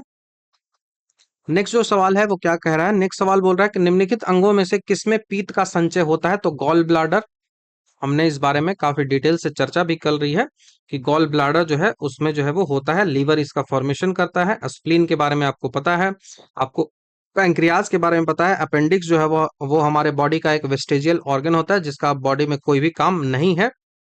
पहले ये प्राचीन काल में जो सेलुलोज होता था ना उसको पचाने के लिए होता था, एंशिएंट टाइम में। प्राचीन काल में ये क्या करता था, सेल्यूलोज को पचाता था। पेड़ जो है ना उसके सेल्यूलोज को, पहले जो है वो जानवर था ना, मनुष्य, तो उस सेल्यूलोज को पताता था। इमल्सिफिकेशन करता है, मैंने आपको बता दिया है। और जो चोले सिस्टेक्टोमी जो होता है वो उसमें गॉल ब्लैडर को हटा दिया जाता है। गॉल ब्लैडर कोई एक एंजाइम नहीं है, सब कुछ मैंने बता रखा है। पचा हुआ भोजन किस किस दीवार के द्वारा अवशोषित होता है, कौन सा वॉल है वो उसको अवशोषित करता है। तो एब्जॉर्प्शन की यदि हम बात करें तो वो इलियम के द्वारा होता है, यहाँ पे विलाई होता है, उसी विलाई के द्वारा एरिया बढ़ता है और पूरा एब्जॉर्प्शन जो है वो होता है। डाइजेशन और एब्जॉर्प्शन जो होता है उसका मेन जो है वो काम होता है डिओडेनम, जेजुनम और इलियम। डिओडेनम, जेजुनम और इलियम, और यहीं पे पाचन जो है वो यही पे कंप्लीट हो जाता है। उसके बाद इलियम जो होता है वहां पे केवल और केवल एब्जॉर्प्शन होता है। ठीक है, एब्जॉर्प्शन होता है, विलाई होता है जो कि पूरा एरिया को बढ़ाता है। हमने काफी डिटेल से इसमें बात कर ली है। विली जो होता है वो पचे हुए भोजन, glucose, amino acid, fatty acid, glycerol, इन सबको वो जो है वो अब्जॉर्ब करता है और ब्लड में जाकर मिला देता है। ठीक है, ये ध्यान आपको रखना होगा। बाकी वैसा कुछ है नहीं। लैक्टियल्स क्या होता है, तो लैक्टियल्स हमने बता रखा है, ये फैट को अब्जॉर्ब करता है लैक्टियल्स। नेक्स्ट सवाल की ओर बढ़ते हैं। मानव शरीर में पाचन के लिए कौन सी सहायक ग्रंथि जो है वो उपस्थित होती है। तो पाचन के लिए जो ग्रंथि उपस्थित होती है वो जो होती है कौन कैसे है, मानव शरीर में पाचन के लिए कौन सी सहायक ग्रंथि जो है वो उपस्थित होती है। डाइजेशन के लिए जो असेसरी ग्लैंड है, तो ये तो पैंक्रियाज तो मेन ग्लैंड है, स्टोमिक तो मेन ग्लैंड है, और पैंक्रियाज तो फिर से डुप्लीकेट हुआ है। तो लीवर एक असिस्ट्री है, असिस्ट कौन करता है, वो लीवर करता है, ध्यान आपको रखना होगा। क्योंकि अग्नाशय जो हो गया, या फिर स्टोमिक जो हो गया, या फिर पैंक्रियाज जो सेमी है ना, तो ये क्या करता है, ये तो मेन ऑर्गन होता है ना। एलिमेंट्री देखो, डाइजेशन जो होता है उसके दो भाग होते हैं, पहला एलिमेंट्री कैनाल होता है, दूसरा एसेसरी डाइजेस्टिव ग्लैंड्स होती हैं। तो एलिमेंट्री कैनाल में वो ग्लैंड्स आती हैं जो मुंह से लेकर आंत तक हमारी जाती है। माउथ से लेकर जो हमारी आंत है, स्मॉल इंटेस्टाइन है, वहां तक जाती है। उसके साथ ही साथ एसेसरी डाइजेस्टिव ग्लैंड्स आती हैं, वे अंग जिनके अंदर भोजन तो जाता नहीं है कभी, लेकिन वो जो है वो जूस को भेजती हैं, वो जो है वो एंजाइम को भेजती हैं ताकि पाचन किया जा सके। तो इसमें लीवर जो है वो आंसर होगा, क्योंकि लीवर जो है वहां से बाइल निकलता है, अग्नाशय जो होता है वहां से अग्नाशयी रस निकलता है। तो ये दोनों ही सबसे इंपॉर्टेंट जो है वो सहायक ग्रंथियां जो हो जाएंगी। और प्रश्न में पैंक्रियाज और अग्नाशय दो दो बार छपा हुआ है। ठीक है, तो दोनों एक ही बात है, तो ये हो गया आंसर। बाकी आंसर आप लीवर के साथ जाओगे। पैंक्रियाज भी जो है वो यहाँ भी भोजन नहीं जाता है, लेकिन ये भी कर सकता है, तो ये भी आंसर होगा और ये भी आंसर होगा। ठीक है, ये भी आंसर हो जाएगा। तो ध्यान आपको रखना है, मानव शरीर की प्रमुख जो सहायक पाचन ग्रंथियां होती है वो स्लैबरी ग्लैंड होती है, याद रख लो। लार ग्रंथि, सीधा हिंदी लिख देता हूं, लार ग्रंथि, लीवर होता है सबसे बड़ा, और तीसरा जो होता है वो पैंक्रियाज होता है। मिश्रित ग्लैंड होता है। तो ये आंसर ये भी होगा, ये भी होगा, ये भी हो गया। ए, सी, डी तीनों आंसर जो है वो यहाँ पे हो जाएगा। तो ये ध्यान आपको रखना है। कंप्लीट डाइजेस्टिव जूस जो है वो कहाँ से निकलता है? तो पैंक्रियाटिक जूस होता है, उसी को कंप्लीट डाइजेस्टिव जूस जो है वो कहा जाता है, क्योंकि यहाँ पे कार्बोहाइड्रेट, प्रोटीन और वसा तीनों के पाचन के लिए एमाइलेज, ट्रिप्सिन और लाइपेज जो है वो होता है।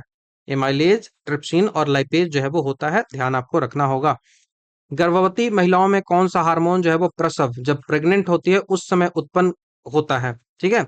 तो गर्भवती जो महिलाएं होती हैं वो प्रसव के दौरान ऑक्सीटॉक्सिन जो है वो होता है। गर्भवती महिलाओं के में कौन सा हार्मोन? तो hormone can induce child birth in A pregnant women. जो चाइल्ड बर्थ प्रेग्नेंट वुमेन में होता है उसको इंड्यूस कौन करता है? तो इसको बर्थ हार्मोन कहा जाता है। ऑक्सीटॉक्सिन जो होता है, ऑक्सीटोसिन जो होता है, इसको बर्थ हार्मोन बोलते हैं। बर्थ हार्मोन कहा जाता है। इसको जो है वो लव हार्मोन जो है वो कहा जाता है, ऑक्सीटॉक्सिन को। ये जो है वो चाइल्ड बर्थ या फिर लेबर जो होता है उसके समय जो है वो यह जो हार्मोन होता है वो यूट्रस की जो मांसपेशियां होती है उसमें बहुत तेज और बहुत शक्तिशाली जो है वो जो उसमें जो है वो संकुचन करता है, कॉन्ट्रैक्शन ऐसे ऐसे उसको हिलाता है ताकि वो पुश कर सके बच्चे को, और बच्चा जो है वो जन्म हो सके, बच्चे का जन्म हो सके। बच्चे माँ जो है वो आसानी से बच्चे को जन्म दे सके, तो वो ऑक्सीटॉक्सिन है उसको जो है वो कॉन्ट्रैक्ट करता है। और यदि किसी महिलाओं की प्रकृति रूप से लेबर पेन सहन नहीं कर पाती है तो उसको जो है वो डॉक्टर क्या करता है, वो इंजेक्शन एक लगाता है, जिस इंजेक्शन को ऑक्सीटॉक्सिन जो है वो क्या करेगा, ऑक्सीटॉक्सिन जो है वो नेचुरली यदि नहीं मिलता है तो उसको जो है वो आर्टिफिशियल देगा। और आर्टिफिशियल जो ऑक्सीटॉक्सिन को इंजेक्शन देगा, इंजेक्ट जो करेगा, उस इंजेक्शन का नाम पूछा जा सकता है, तो वो होता है पिटोसिन। और हमने इस बारे में काफी डिटेल से चर्चा कर रखी है अपनी क्लास में। पिटोसिन ध्यान आपको रखना होगा। बच्चा जब जन्म लेता है तो जन्म के बाद हार्मोन कौन सा होता है जो मिल्क का इजेक्शन करवाता है? तो ये मिल्क के इजेक्शन में भी ऑक्सीटॉक्सिन जो है वो हेल्प करता है। ये हार्मोन जो है वो स्तन में जो दूध का स्त्राव होता है, मिल्क इजेक्शन होता है, उसके लिए भी जरूरी होता है। ये आपको ध्यान रखना होगा। ऑक्सीटॉक्सिन जो है वो मस्तिष्क का जो हाइपोथैलेमस होता है वहां पे बनता है, और पीयूष ग्रंथि के पिछले हिस्से जो पोस्टीरियर पिट्यूटरी होता है उसके द्वारा जो है वो रक्त में ये छोड़ा जाता है। तो ये ऑक्सीटॉक्सिन जो है वो पोस्टीरियर का होता है। ये भी बहुत इंपॉर्टेंट है। ऑक्सीटॉक्सिन जो होता है वो पोस्टीरियर पिट्यूटरी का है। इंटीरियर फ्रंट वाला नहीं, पोस्टीरियर पीछे वाला, पोस्टीरियर पिट्यूटरी का ये होता है। इंपॉर्टेंट है, पूछ लिया जाता है। गाय भैंस में इसका जो है वो ज्यादा दूध के लिए यूज किया जाता है। डेयरी वाले जो है वो दूध निकालने के लिए गाय भैंस जो होते हैं ना उसको ऑक्सीटॉक्सिन का ही इंजेक्शन लगाते हैं, जिसपे भारत सरकार ने बैन भी लगा दिया है। तो ये ध्यान आपको रखना है। सवाल आपसे पूछा जाएगा कि मिल्क इजेक्शन और गर्भाशय के संकुचन के लिए कौन सा हार्मोन जो है वो जिम्मेदार है? मिल्क इजेक्शन एंड जो यूट्रस होता है उसके कॉन्ट्रैक्शन के लिए, तो आपका आंसर होगा ऑक्सीटोसिन। ऑक्सीटोसिन आपको ध्यान रखना होगा। इंसुलिन आपको पता है पैंक्रियास से निकलती है, हमने सब कुछ बता रखा है। थायरॉक्सिन जो होता है वो थायराइड ग्लंथि से निकलती है, जो कि हमारे शरीर का जो बेसल मेटाबॉलिक रेट है उसको कंट्रोल करता है। सवाल कई बार पूछा गया है मेटाबॉलिक रेट को। थायरोक्सिन, वेसोप्रेसिन जो होता है वो किडनी से निकलता है, जो कि पानी में वाटर रिटेंशन, पानी का जो पुनर्अवशोषण है उसको बढ़ाता है, ताकि जो यूरिन होता है, मूत्र होता है, उसके जरिए पानी की जो एक्स्ट्रा खर्च होता है वो ना हो। ठीक है, नेक्स्ट सवाल की ओर बढ़ते हैं। गुर्दे की पथरी क्या होता है? तो सोडियम ऑक्सोलेट होता है। हमने से इसको पहले भी कर रखा है। ठीक है। कैल्शियम ऑक्सोलेट जो है वो होता है। कैल्शियम ऑक्सोलेट की जगह आपसे हो सकता है फॉर्मूला पूछते हैं, CaC2O4। CaC2O4 ये कैल्शियम ऑक्सोलेट जो है वो होता है। ठीक है, ध्यान आपको रखना है। ये तब होता है जब कैल्शियम और ऑक्सलेट, जो कि ऑक्सलेट कहाँ मिलता है? तो ऑक्सलेट जो है वो टमाटर हो गया, पालक हो गया, नट्स हो गया, चॉकलेट्स हो गया, इन सब में मिलता है। और इनकी मात्रा मूत्र में बहुत अधिक यदि हो जाए, यूरिन में बहुत अधिक हो जाए, और पानी की मात्रा आप कम करते हो, जिससे आपस में ये जुड़ जाती हैं और स्टोन का फॉर्मेशन जो है वो कैल्शियम और ऑक्सलेट कर लेती हैं। ये आपको ध्यान रखना होगा। यदि आपको यूरिक एसिड स्टोन होता है तो यूरिक एसिड स्टोन उन लोगों में बनते हैं जो बहुत कम पानी पीते हैं और हाई प्रोटीन जो है वो आहार लेते हैं। ठीक है, तो उनमें ये होता है। उसके बाद लिथोट्रिप्सी की बात करें तो यह एक चिकित्सा प्रक्रिया है जिसमें बिना सर्जरी के शॉक वेव का उपयोग करके ही गुर्दे की जो पथरी होती है उसके छोटे छोटे टुकड़े में जो है वो तोड़ दिया जाता है, तो उसको बोलते हैं लिथोट्रिप्सी। लिथोट्रिप्सी कहा जाता है। लिथोट्रिप्सी सर्जरी होती है, बिना बिना सर्जरी के शॉक वेव के माध्यम से ही तोड़ दिया जाता है। ऑक्सलेट के स्रोत क्या क्या हो सकते हैं? तो ऑक्सलेट कहाँ कहाँ से मिल सकता है ये आपको ध्यान रखना होगा। ऑक्सलेट जो होता है वो आपको टमाटर से मिल सकता है, टोमेटो के जो बीज होते हैं ना, सीड्स होते हैं, वहां से मिलते हैं। पालक हो गया, स्पिनेच जो होता है वहां से मिलता है। चाय हो गया, टी हो गया, वहां से मिलता है आपको। मेवे जो आप खाते हो, नट्स जो है खाते हो, उससे होता है। और यदि आप इसी समय पानी कम पीते हो तो कैल्शियम और ऑक्सलेट दोनों मिलकर कैल्शियम ऑक्सलेट बना लेगा और समस्या पैदा हो जाएगी। बाकी सिलिकेट की बात करें तो ये मिट्टी और कांच का मुख्य घटक होता है, सिलिकेट, जो आपका ऑप्शन नंबर ए दिख रहा है। सोडियम क्लोराइड की बात करें तो ये जो है वो साधारण नमक है, टेबल सॉल्ट जिसको कहते हैं, NaCl। कैल्शियम बाइकार्बोनेट की बात करें तो ये है CaHCO3 का 2। ये जो कैल्शियम बाइकार्बोनेट है ये जो है वो टेम्पोररी हार्डनेस का कारण है, तो ये आपको ध्यान रखना होगा, कभी भी सवाल पूछा जा सकता है। नेक्स्ट सवाल, मदिरा द्वारा यकृत की क्षति का मुख्य कारण क्या होता है? मदिरा मतलब जो अल्कोहल होता है, उस अल्कोहल के द्वारा लीवर जो है वो डैमेज होता है, किस कारण से? तो लीवर जो डैमेज होता है क्योंकि फैट जो है वो एक्युमुलेट हो जाता है लीवर में, फैटी लीवर आप सुने होंगे। तो लीवर जो है वो शरीर का मुख्य फिल्टर होता है, और जब अल्कोहल और जहरीली पदार्थों जो है वो बेअसर कर देता है इस लीवर को। लेकिन जब कोई व्यक्ति जो है वो बहुत अधिक शराब पीता है तो लीवर की जो कोशिकाएं होती हैं, हेपेटोसाइट्स जो होती हैं, वो शराब को तोड़ने में इतनी व्यस्त हो जाती हैं कि वो अपना सामान्य काम, उसका सामान्य काम क्या होता है? उसका सामान्य काम होता है फैट का मेटाबॉलिज्म करना। तो वो फैट का मेटाबॉलिज्म करना ही भूल जाता है, वो करता ही नहीं है। इसके कारण होता क्या है कि लीवर की कोशिकाओं के अंदर भारी मात्रा में फैट जो है वो जमा होने लगता है। इस फैट को जमा होने के कारण जो है वो पहली बार ये खतरनाक स्थिति पैदा होती है, और वो जो होती है वो फैटी लीवर कहलाती है।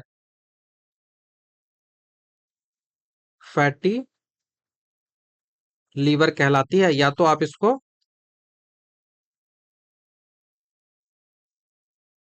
सिटोसिस कह सकते हो, ठीक है, तो सिस सिटोसिस इसको कह सकते हो, या फिर फैटी लिवर इसको कह सकते हो, ये हो जाता है। और यदि शराब पीना आपने बंद नहीं किया तो आगे चलकर लीवर जो है वो सिरोसिस हो जाएगा और आप सीधे मर जाइएगा, खत्म। ठीक है, तो फैटी लीवर आपको याद रखना होगा। और फैट का एक्युमुलेशन होता है, इस कारण से समस्या जो है वो होती है, फैट का एक्युमुलेशन।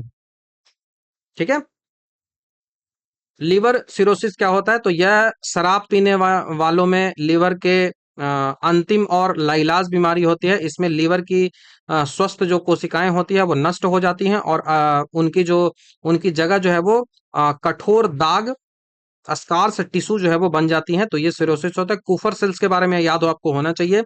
लीवर में मौजूद ये सेल्स जो होती हैं, जो कि बैक्टीरिया और आरबीसी को खाकर ये नष्ट कर देती हैं।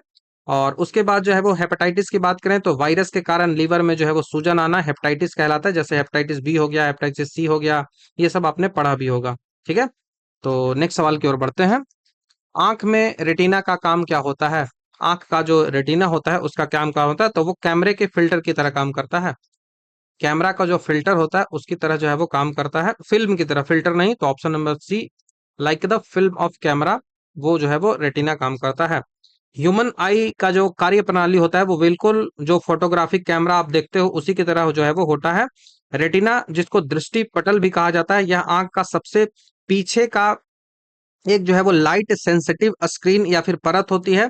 जिस तरह पुराने कैमरे में इमेज हमेशा फिल्म पर बनता था, उसी तरह हमारी आंखों में बाहर की जो दुनिया का प्रतिबिंब बनता है वो रेटिना पर ही बनता है। तो रेटिना पर ही इमेज बनता है,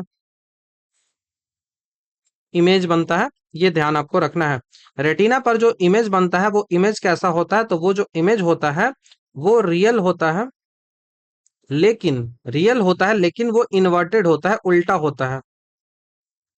तो इस इन्वर्टेड को, अब ऐसा तो नहीं है कि आपको व्यक्ति उल्टा दिख रहा है, तो इस इन्वर्टेड को सीधा किसके द्वारा किया जाता है? तो ब्रेन के पास जब ये इंफॉर्मेशन पहुंचती है क्रेनियल नर्व्स के द्वारा, तो वो ब्रेन इसको सीधा कर देता है, तभी आपको बॉडी सीधी दिखती है व्यक्ति की। ऐसा तो नहीं ना कि किसी को उल्टा आप देख लेते हो। ठीक है, मस्तिष्क इसको सीधा करता है, ध्यान आपको रखना होगा। मृत्यु के बाद जो आप आई डोनेशन करते हो, तो उस आई डोनेशन में क्या होता है? तो कॉर्निया को आप डोनेट करते हो। कॉर्निया जो है वो डोनेशन में जाता है, डोनेशन में जाता है।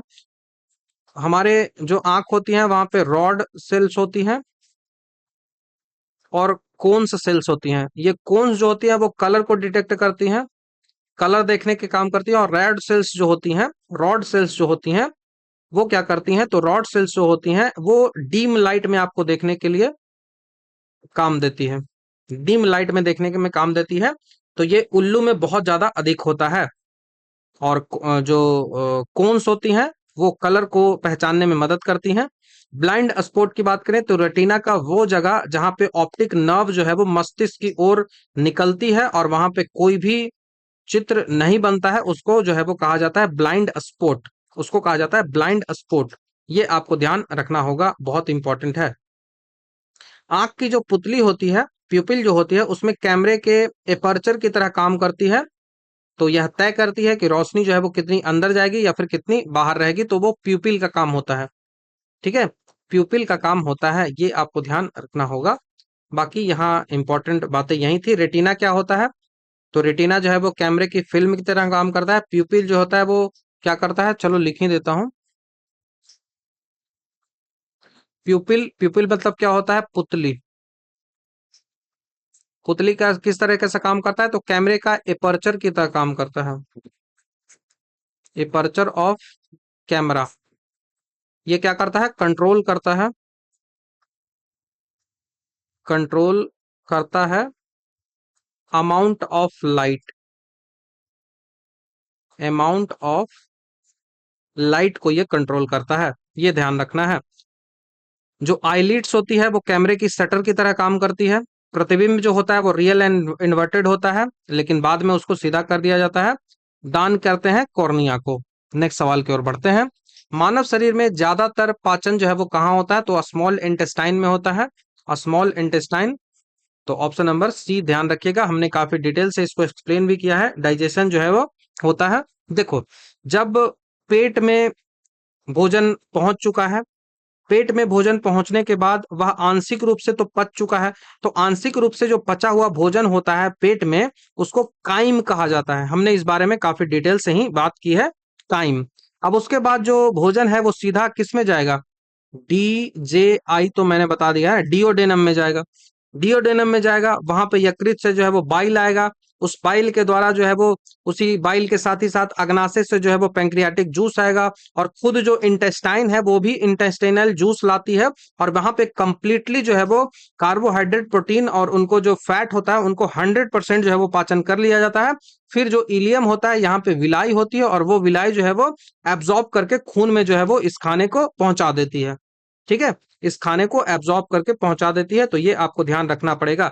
घास खाने वाले जो भी जानवर होते हैं जैसे कि गाय, उनमें छोटी आंत जो है वो मांस खाने वाले जानवरों की तुलना में ज्यादा लंबी होती है, ये भी आपको ध्यान रखना पड़ेगा, बहुत इंपॉर्टेंट है। ठीक है, बाकी स्टोमक का क्या काम है, पेंक्रियास का क्या काम है, और लार्ज इंटेस्टाइन का क्या काम है, सबको सब कुछ आपको बता दिया गया है। नेक्स्ट सवाल की ओर बढ़ते हैं। नाड़ी जो परीक्षण किया जाता है डॉक्टर्स के द्वारा, ये किसका पता लगाने के लिए होता है? तो क्या हार्ट रेट पता लगाती है, या फिर पल्सेस पता लगाती है, या फिर पल्सेस पता लगाती है? तो ये अगर पल्सेस यहाँ पे होता ना, तो ये ज्यादा अच्छा आंसर बनता, बाकी ये नहीं है तो हार्ट रेट के साथ चलोगे। डॉक्टर रिस्ट को पकड़कर हमारी पल्सेस को चेक करती हैं, हमारी जो धमनी होती है ना, उनमें जो झटके आते हैं उनको ये पता करती है। और ये हर बार जो है वो हृदय सिकुड़ता है और खून को पंप करता है, उसको देखा जाता है। तो धमनी में जो झटके लगते हैं उसको देखा जाता है, और 1 मिनट में 70 से 72 के आसपास होता है। और हार्ट बीट और पल्स रेट हमारे जो बॉडी होती है उसका सेम होता है। ठीक है, उसका सेम होता है। बाकी तापमान नापना है तो थर्मामीटर होता है, ब्लड प्रेशर नापना है तो स्फेग्मोमैनोमीटर होता है, और रेस्पिरेशन के लिए जो है वो ब्रीदिंग रेट यदि मापनी है तो उसके लिए स्टेथोस्कोप होता है। हमारा जो श्वसन रेट होता है वो 1 मिनट में कितना होता है, तो 1 मिनट में 12 से 16 के आसपास हमारा रेस्पिरेशन रेट जो है वो होता है। रेडियल आर्टरी जो होता है वो उसी को पकड़कर हम कलाई पे जो मापते हैं ना, वो रेडियल आर्टरी ही होता है। पल्सेस चेक करते हैं। गले के पास यदि पल्स को चेक करना होता है, गले के पास भी देखते होंगे कि डाल के चेक करता है, तो वो जो है वो कैरोटिड धमनी होती है। हमने कल ही जो क्लास बताया था ना, उसमें इस बारे में काफी डिटेल से चर्चा की है। उसके बाद टैचिकार्डिया की बात करें तो जब हृदय गति बहुत तेज 100 बीट प्रति मिनट से अधिक हो जाती है तो उसको बोला जाता है टैचिकार्डिया। टैचिकार्डिया।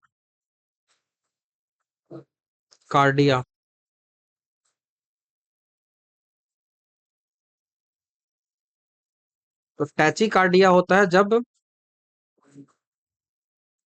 बीट रेट जो होती है वो 100 से ज्यादा हो जाए, बीट रेट 100 से ज्यादा हो जाए। ब्रेडी ब्रेडी कार्डिया कब होता है? ब्रेडी कार्डिया कब होता है, तो जब हृदय गति बहुत कम हो जाए, 60 से कम हो जाए, बिट रेट 60 से कम हो जाए। तो ये ध्यान आपको रखना होगा। नेक्स्ट सवाल की ओर बढ़ते हैं।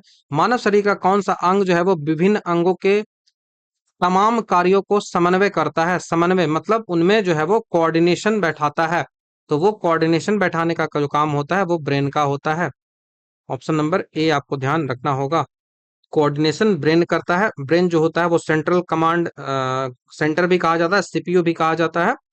ब्रेन जो होता है रीढ़ की हड्डी के माध्यम से सेंट्रल नर्वस सिस्टम बनाता है, और यह जो है वो नर्व के माध्यम से पूरे शरीर में सिग्नल्स भेजता है, उन पर जो पूरा जो है वो कंट्रोल करता है।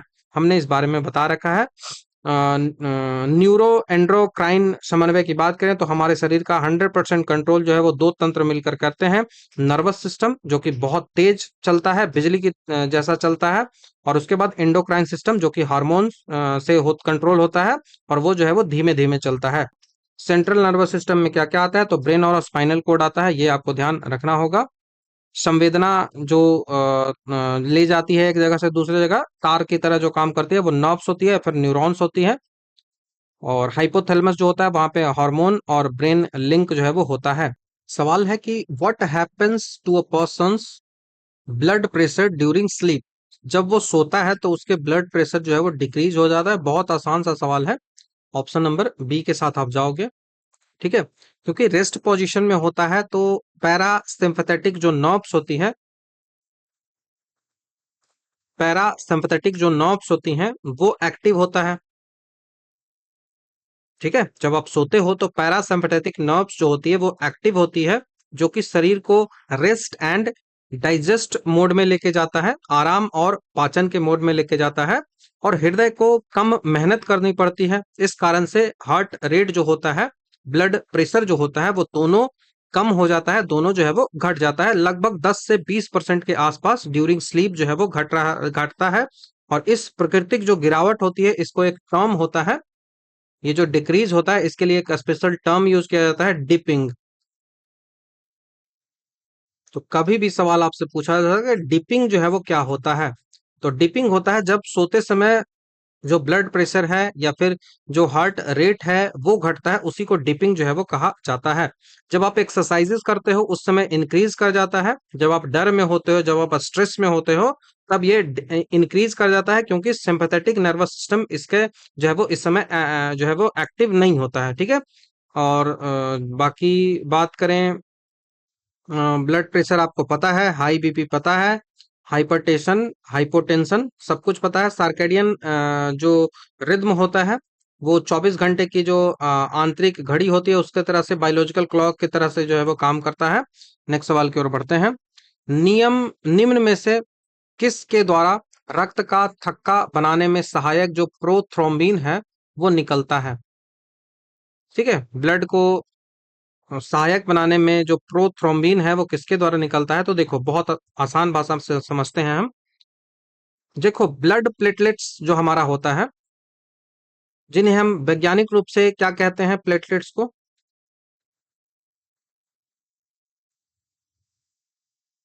प्लेटलेट्स जो होते हैं उनको हम वैज्ञानिक रूप से क्या कहते हैं? उनको थ्रोम्बोसाइट बोलते हैं। थ्रोम्बोसाइट्स इनको कहा जाता है। इनका मेन जो काम क्या होता है? तो इनका मेन काम होता है कि चोट लगने पर खून को जमाना। तो इनका मेन जो काम होता है वो क्लॉटिंग का होता है। मेन जो काम होता है ब्लड के क्लॉटिंग का होता है। अब इस क्लॉटिंग में कई सारे काम जो है वो आते हैं। जैसे देखो, एक ब्लड वेसल्स है, वो ब्लड वेसल्स मान लिया कि फट गई है। तो यहाँ से ब्लड जो है वो बह रहा है, और ये ब्लड वेसल्स जो है वो फट गई है। तो यहाँ से ब्लड जो है वो निकलना स्टार्ट हो गया। ठीक है।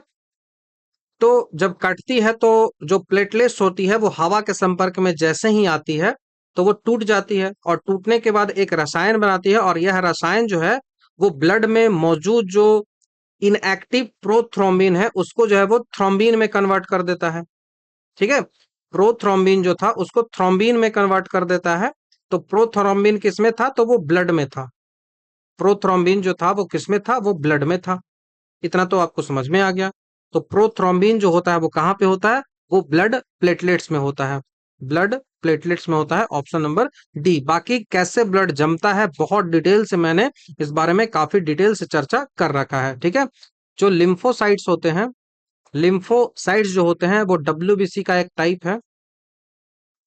डब्ल्यूबीसी का एक टाइप है। डब्ल्यूबीसी 5 पार्टों में डिवाइड होता है। इसका मेन काम होता है एंटीबॉडीज बनाकर इम्यूनिटी से लड़ना। ठीक है। एरिथ्रोसाइट जो होता है वो आरबीसी होता है।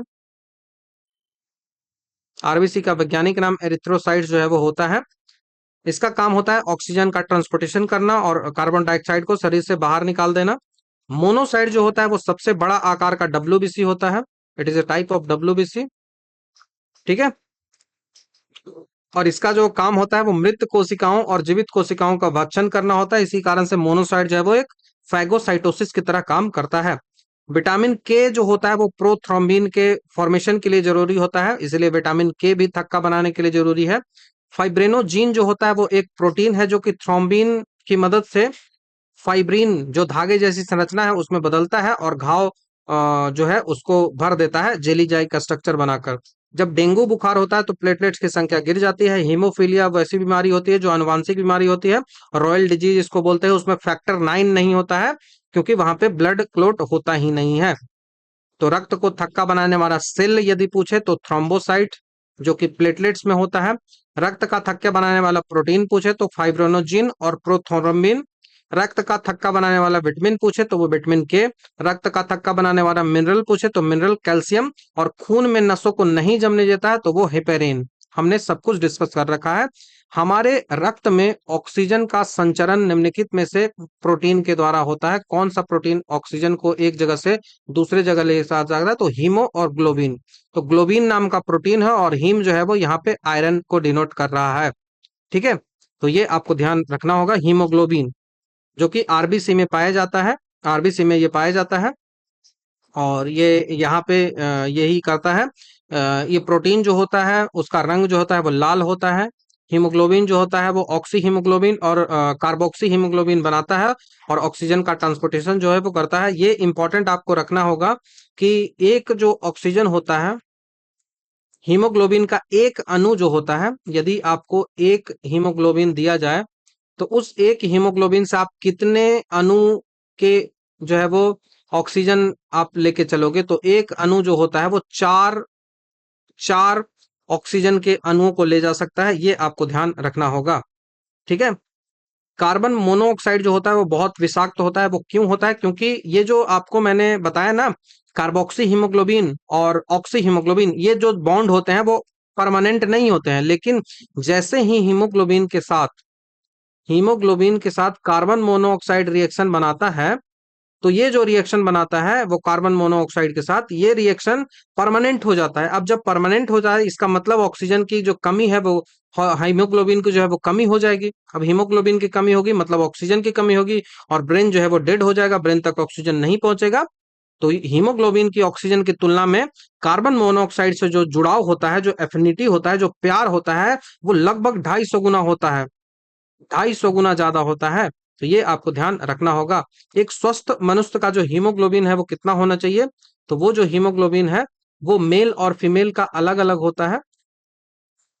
हीमोग्लोबिन जो होता है वो यदि मेल का पूछे या तो फीमेल का पूछे, तो मेल का जो हीमोग्लोबिन होता है वो कितना होता है, तो मेल का जो हीमोग्लोबिन होता है वो 13.5 से लेकर 17.5 ग्राम पर डेसिमल होता है।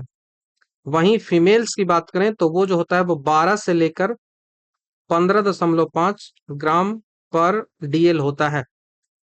हीमोग्लोबिन की कमी से एनीमिया होता है, ये भी आपको पता है। ठीक है। O2 का परिवहन जो रक्त में करता है उसको हीमोग्लोबिन कहते हैं, लेकिन O2 का जो संचरण ब्लड में करेगा तो हीमोग्लोबिन कहलाएगा, लेकिन वो मसल्स में भी तो करेगा ना, तो वो मांसपेशियों में जो करेगा तो वहां पे इसको एक स्पेशल नाम दे दिया जाता है और उसको कहा जाता है मायोग्लोबिन। मायोग्लोबिन, बस नाम दे दिया गया है और कुछ नहीं है। ठीक है। और हम बात करें क्रिएटिन प्रोटीन के, तो क्रिएटिन प्रोटीन जो होता है वो एक कठोर वाटर प्रूफ जो है वो होता है, प्रोटीन है, जो कि हमारा हेयर और नाखून में होता है। ठीक है, हेयर और नाखून में होता है। कोलेजन की बात करें तो कोलेजन जो है वो स्किन, हड्डी और टेंडन में पाए जाने वाला प्रोटीन होता है। वास्तव में यह जो है वो जंतु जगत में पाए जाने वाला सबसे प्रचुर मात्रा का प्रोटीन है। तो सबसे ज्यादा मिलने वाला प्रोटीन है किसमें, एनिमल किंगडम में। एनिमल किंगडम में, यह भी आपको ध्यान रखना है। मायोग्लोबिन तो पता है, यह भी ऑक्सीजन ले जाने वाला प्रोटीन है, लेकिन यह जो होता है वो मांसपेशियों के लिए होता है। मसल्स जो सेल्स होती हैं उनमें ऑक्सीजन के ले जाने के लिए होता है। ये आपको ध्यान रखना होगा। नेक्स्ट सवाल की ओर बढ़ते हैं। निम्नलिखित में से कौन सा जो हार्मोन है वो स्तन ग्रंथियों से दूध का स्त्राव करता है। दो सवाल मैं यहाँ पे बताऊंगा, बहुत इंपॉर्टेंट है। देखो, दूध निकालना है स्तन ग्रंथियों से, सेक्रेट करवाना है, तो सेक्रेट करवाने के लिए ऑक्सीटोसिन है, हमने ऑलरेडी इसको बता रखा है, ऑक्सीटोसिन है। ठीक है, तो ऑक्सीटोसिन जो होता है वो milk ejection, milk let down hormone भी इसे कहा जाता है। जब शिशु जो है वो स्तनपान करता है, जब शक करता है स्तन को, तो माता का जो मस्तिष्क होता है, हाइपोथैलेमस होता है, वहां से ऑक्सीटोसिन जो हार्मोन है वो निकलता है, और यह हार्मोन जो है वो स्तन की मांसपेशियों को सिकुड़ाता है, जिससे दूध जो है वो बाहर निकलता है।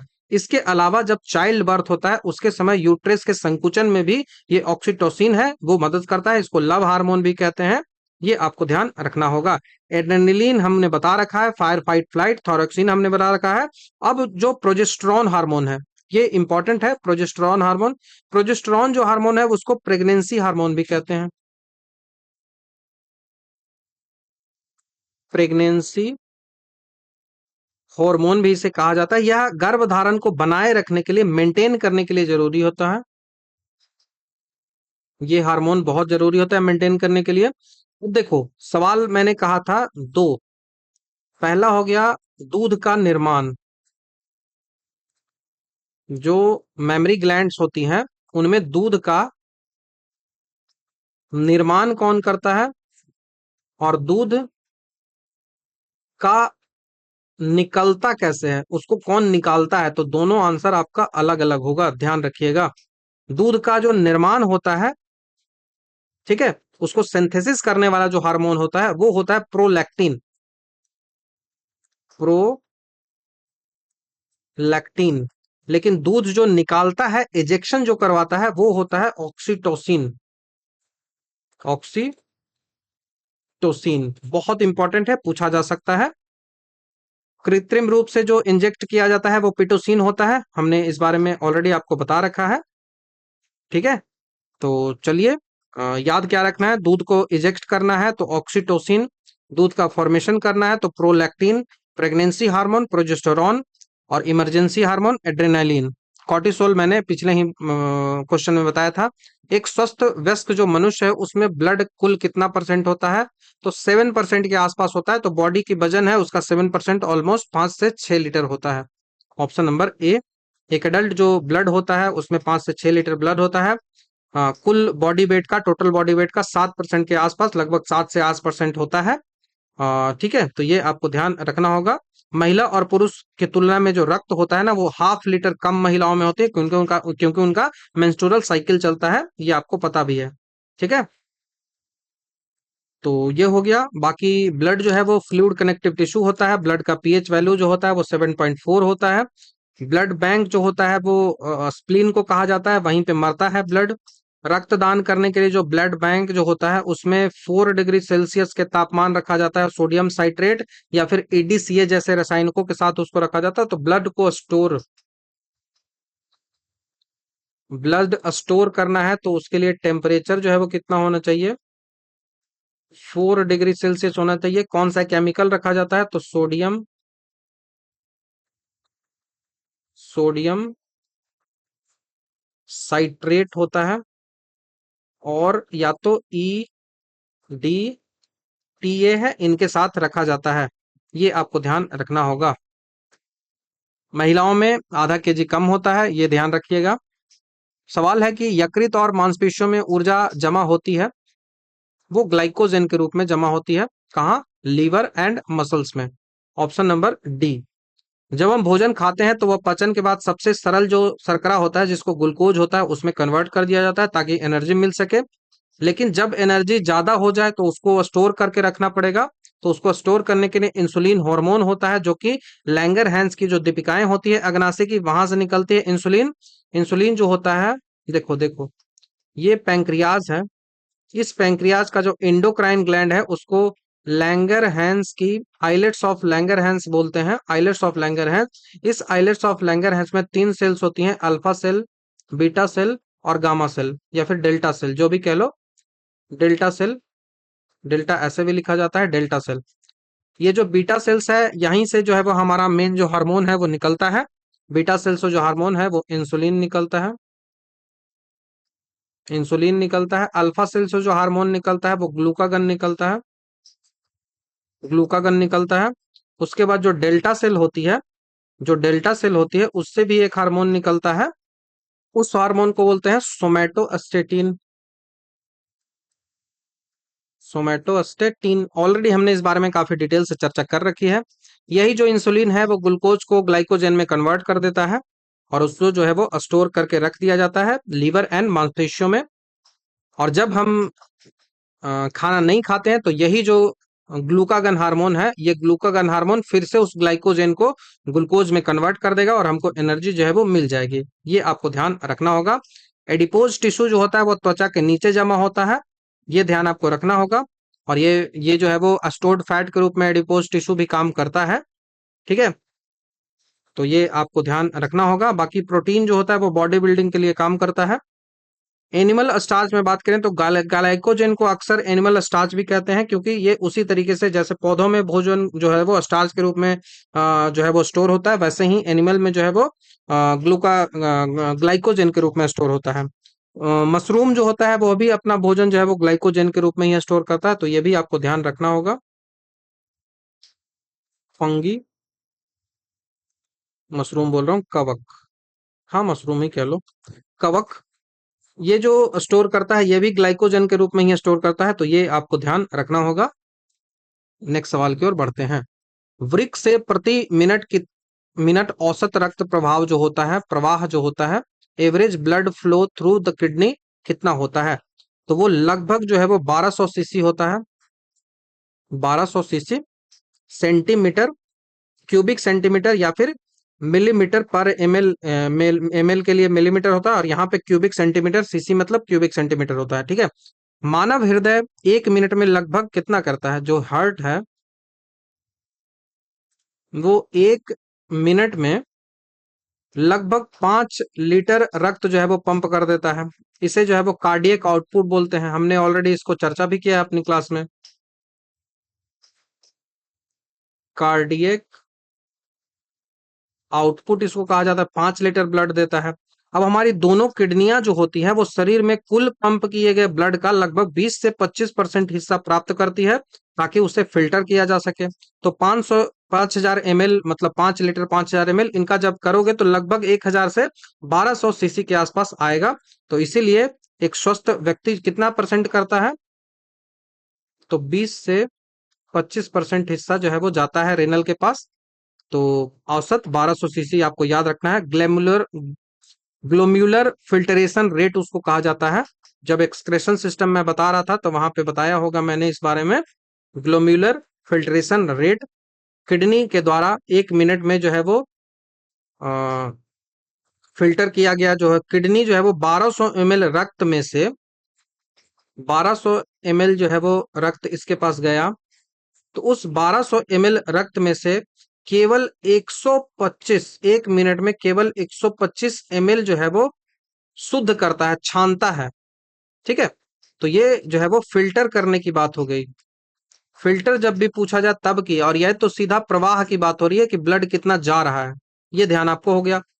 उसके बाद कुल जो मूत्र का निर्माण हम बात करें तो दिन भर में लगभग किडनी जो है वो 180 लीटर जो है वो ब्लड छानता है। दिन भर में 180 लीटर छानता है। 1 मिनट में 125 ml छानता है, ये आपको ध्यान रखना है। दिन भर में कितना छानता है, तो दिन भर में 180 लीटर छानता है। ठीक है, और लेकिन मूत्र का फॉर्मेशन कितना होता है, तो केवल और केवल 1 से 1.5 लीटर जो है वो मूत्र का फॉर्मेशन होता है। बाकी 99% पानी जो है वो वापस सोख लिया जाता है। किडनी की जो बेसिक इकाई होती है वो नेफ्रॉन होती है, ये आपको ध्यान रखना है। एक जो किडनी होती है उसमें लगभग 10 लाख नेफ्रॉन जो है वो होते हैं। तो याद रखिएगा किडनी से रक्त प्रवाह कितना होता है, तो 1200 ml, 1200 ml बोल लो या फिर क्यूबिक सेंटीमीटर बोल लो। प्रतिदिन मूत्र निर्माण कितना होता है, तो 1 से 1.5 लीटर होता है। किडनी कितना ब्लड फिल्टर करता है, ग्लोमुलस फिल्ट्रेशन रेट कितना होता है, 125 ml पर मिनट, और 180 लीटर जो है वो प्रतिदिन वो ब्लड को छान देता है। हृदय आउटपुट कितना होता है, तो 5 लीटर पर मिनट, ध्यान आपको रखना होगा। नेक्स्ट सवाल है कि एक वयस्क मनुष्य के मस्तिष्क के द्रव्यमान कितना होता है, तो 1350 ग्राम के आसपास होता है, ऑप्शन नंबर सी ध्यान आपको रखना होगा। 1350 से 14, 1300 से 1400 आप रख लो। इस शरीर का वजन का लगभग 2% होता है, लेकिन ऑक्सीजन की बात करें तो 20% ऑक्सीजन को वो यूज कर लेता है, ये ध्यान आपको रखना है। पुरुष का जो मस्तिष्क होता है वो महिलाओं की तुलना में भारी होता है, लगभग जो है वो 100 ग्राम। फीमेल और मेल जो होता है, तो मेल का मस्तिष्क जो होता है वो ज्यादा होता है, 100 ग्राम जो है वो भारी होता है। ठीक है, लेकिन इसका इंटेलिजेंस से कोई लेना देना नहीं है, यह केवल शरीर के समग्र बॉडी जो मास रेशियो होता है उसके कारण होता है। क्रेनियम की बात करें तो हमारे मस्तिष्क जो है वो खोपड़ी के जिस कठोर हड्डी के द्वारा बक्से में बंद होता है उसको क्रेनियम बोलते हैं। इस क्रेनियम में 8 जो है वो हड्डियां होती है, ऑक्सीपिटल, फ्रंटल, ये सब मैंने बता रखा है आपको। मेनिंजेस जो होती है वो 3 परतें मस्तिष्क की होती है, उनको मेनिंजेस कहा जाता है। और जो CSF की बात करें, सेरेब्रल स्पाइनल फ्लूइड की बात करें, तो ये जो है वो तरल पदार्थ होता है, एक फ्लूइड होता है जो मस्तिष्क को झटकों से बचाता है, शॉक एब्जॉर्बर के रूप में काम करता है। मस्तिष्क की जो संरचनात्मक इकाई होती है वो न्यूरॉन होती है। It is not nephron, it is neuron. तो मस्तिष्क का औसत वजन कितना होता है, तो 1350। हार्ट का वजन आपसे पूछा जाए, हार्ट का जो वजन होता है तो वो 300 ग्राम के आसपास होता है। आपसे पूछा जाए लीवर का, लीवर का जो वजन होता है वो 1.5 केजी के आसपास होता है। आपसे किडनी का वजन पूछ लिया जाए तो किडनी जो होता है वो 150 ग्राम के आसपास होता है प्रत्येक किडनी, तो दो करेगा तो 300 के आसपास आ जाएगा। ठीक है, नेक्स्ट सवाल की ओर बढ़ते हैं। सवाल है कि लहू में शर्करा का स्तर कम करने वाला हार्मोन, शर्करा मतलब क्या हुआ, लहू मतलब ब्लड। ठीक है, तो ब्लड शुगर को कम करने वाला जो हार्मोन होता है वो इंसुलिन होता है, इंसुलिन होता है। ठीक है, देखो ब्लड शुगर जो होता है जिसको ग्लूकोज कहते हैं उसके स्तर को लोअर करना है तो इंसुलिन होता है वो एकमात्र हार्मोन जो उसको लोअर करता है। जब हम खाना खाते हैं तो खून में ग्लूकोज बढ़ जाता है, इसीलिए खून से ग्लूकोज को शरीर की विभिन्न सेलों के अंदर जो है वो धकेलना होता है ताकि ऊर्जा बन सके, और अतिरिक्त ग्लूकोज है वो ग्लाइकोजन में बदल के लीवर में स्टोर हो सके। तो यदि शरीर में इंसुलिन बनना बंद हो जाता है तो खून में शुगर बढ़ जाता है, और इसी को डायबिटीज मिलेटस कहते हैं। डायबिटीज इंसिपिडस अलग चीज है, वो मूत्र से रिलेटेड बीमारी है। ठीक है, एड्रेनलिन की बात करें तो ये जो है वो फायर फाइट फ्लाइट हमने बता दिया है। एस्ट्रोजन की बात करें तो फीमेल सेक्स हार्मोन है, ओवरी से निकलता है। ग्लूकागन की बात करें तो ये एंटी हार्मोन है, बिल्कुल दुश्मन होता है, इंसुलिन का सीधा उल्टा होता है। हमने इस बारे में बता रखा है। इंसुलिन की खोज जो है वो फ्रेडरिक बेंटिंग और चार्ल्स बिस्ट के द्वारा की गई था। इंसुलिन हार्मोन जो होता है, इंसुलिन जो हार्मोन होता है उसमें जिंक नाम की धातु पाई जाती है। पहला जो है वो कृत्रिम इंसुलिन की बात करें तो सुअर और कुत्ते से इंसुलिन निकालकर पहला जो कृत्रिम इंसुलिन जो है वो बनाया गया था। लेकिन अब जो है वो बायोटेक्नोलॉजी में ई कोलाई बैक्टीरिया का उपयोग करके मानव इंसुलिन, जिसको बोला जाता है ह्यूम्युलिन, हमने क्लास में सब कुछ डिस्कस कर रखा है। आप देखिएगा क्लास में सब कुछ बताया गया है। तो ये ध्यान रखिएगा, शुगर कम करता है इंसुलिन, शुगर बढ़ाता है ग्लूकागन। बीमारी कौन सा होता है तो डायबिटीज इंसिपिडिस होता है। मौजूद आइटम इंसुलिन में कौन सा होता है धातु, तो वो जिंक होता है। खोज करता है बेंटिंग और बेस्ट। सवाल पूछा गया है। इस सेट का लास्ट नंबर का सवाल है कि निम्नलिखित में से कौन सी ग्रंथि जो है वो इंसुलिन का स्राव करती है। तो इंसुलिन जो है वो पैंक्रियाज, पैंक्रियाज का islets of Langerhans, islets of Langerhans में जो है वो 3 प्रकार की सेल्स होती हैं। जो 3 प्रकार की सेल्स होती हैं उनमें जो है वो अल्फा सेल होता है, बीटा सेल होता है और डेल्टा सेल होता है। तो जो बीटा सेल्स होता है उनसे इंसुलिन निकलता है, अल्फा सेल से ग्लूकागन निकलता है और डेल्टा सेल से सोमेटोस्टेटिन निकलता है, जो कि अल्फा सेल और बीटा सेल को कंट्रोल करता है। ठीक है, तो ये आपको ध्यान रखना होगा। हमने सब कुछ आपको बता दिया है। जो पैंक्रियाज है वो एंडोक्राइन और एक्सोक्राइन दोनों के रूप में काम करता है। तो ये रहा सेट नंबर 10। हमने काफी डिटेल से जो 30 क्वेश्चन है उनको डिस्कस किया। तो आई होप चीजें आपको क्लियर हुई होंगी। तो thank you very much. Next video में आपसे जल्द ही मिलता हूँ।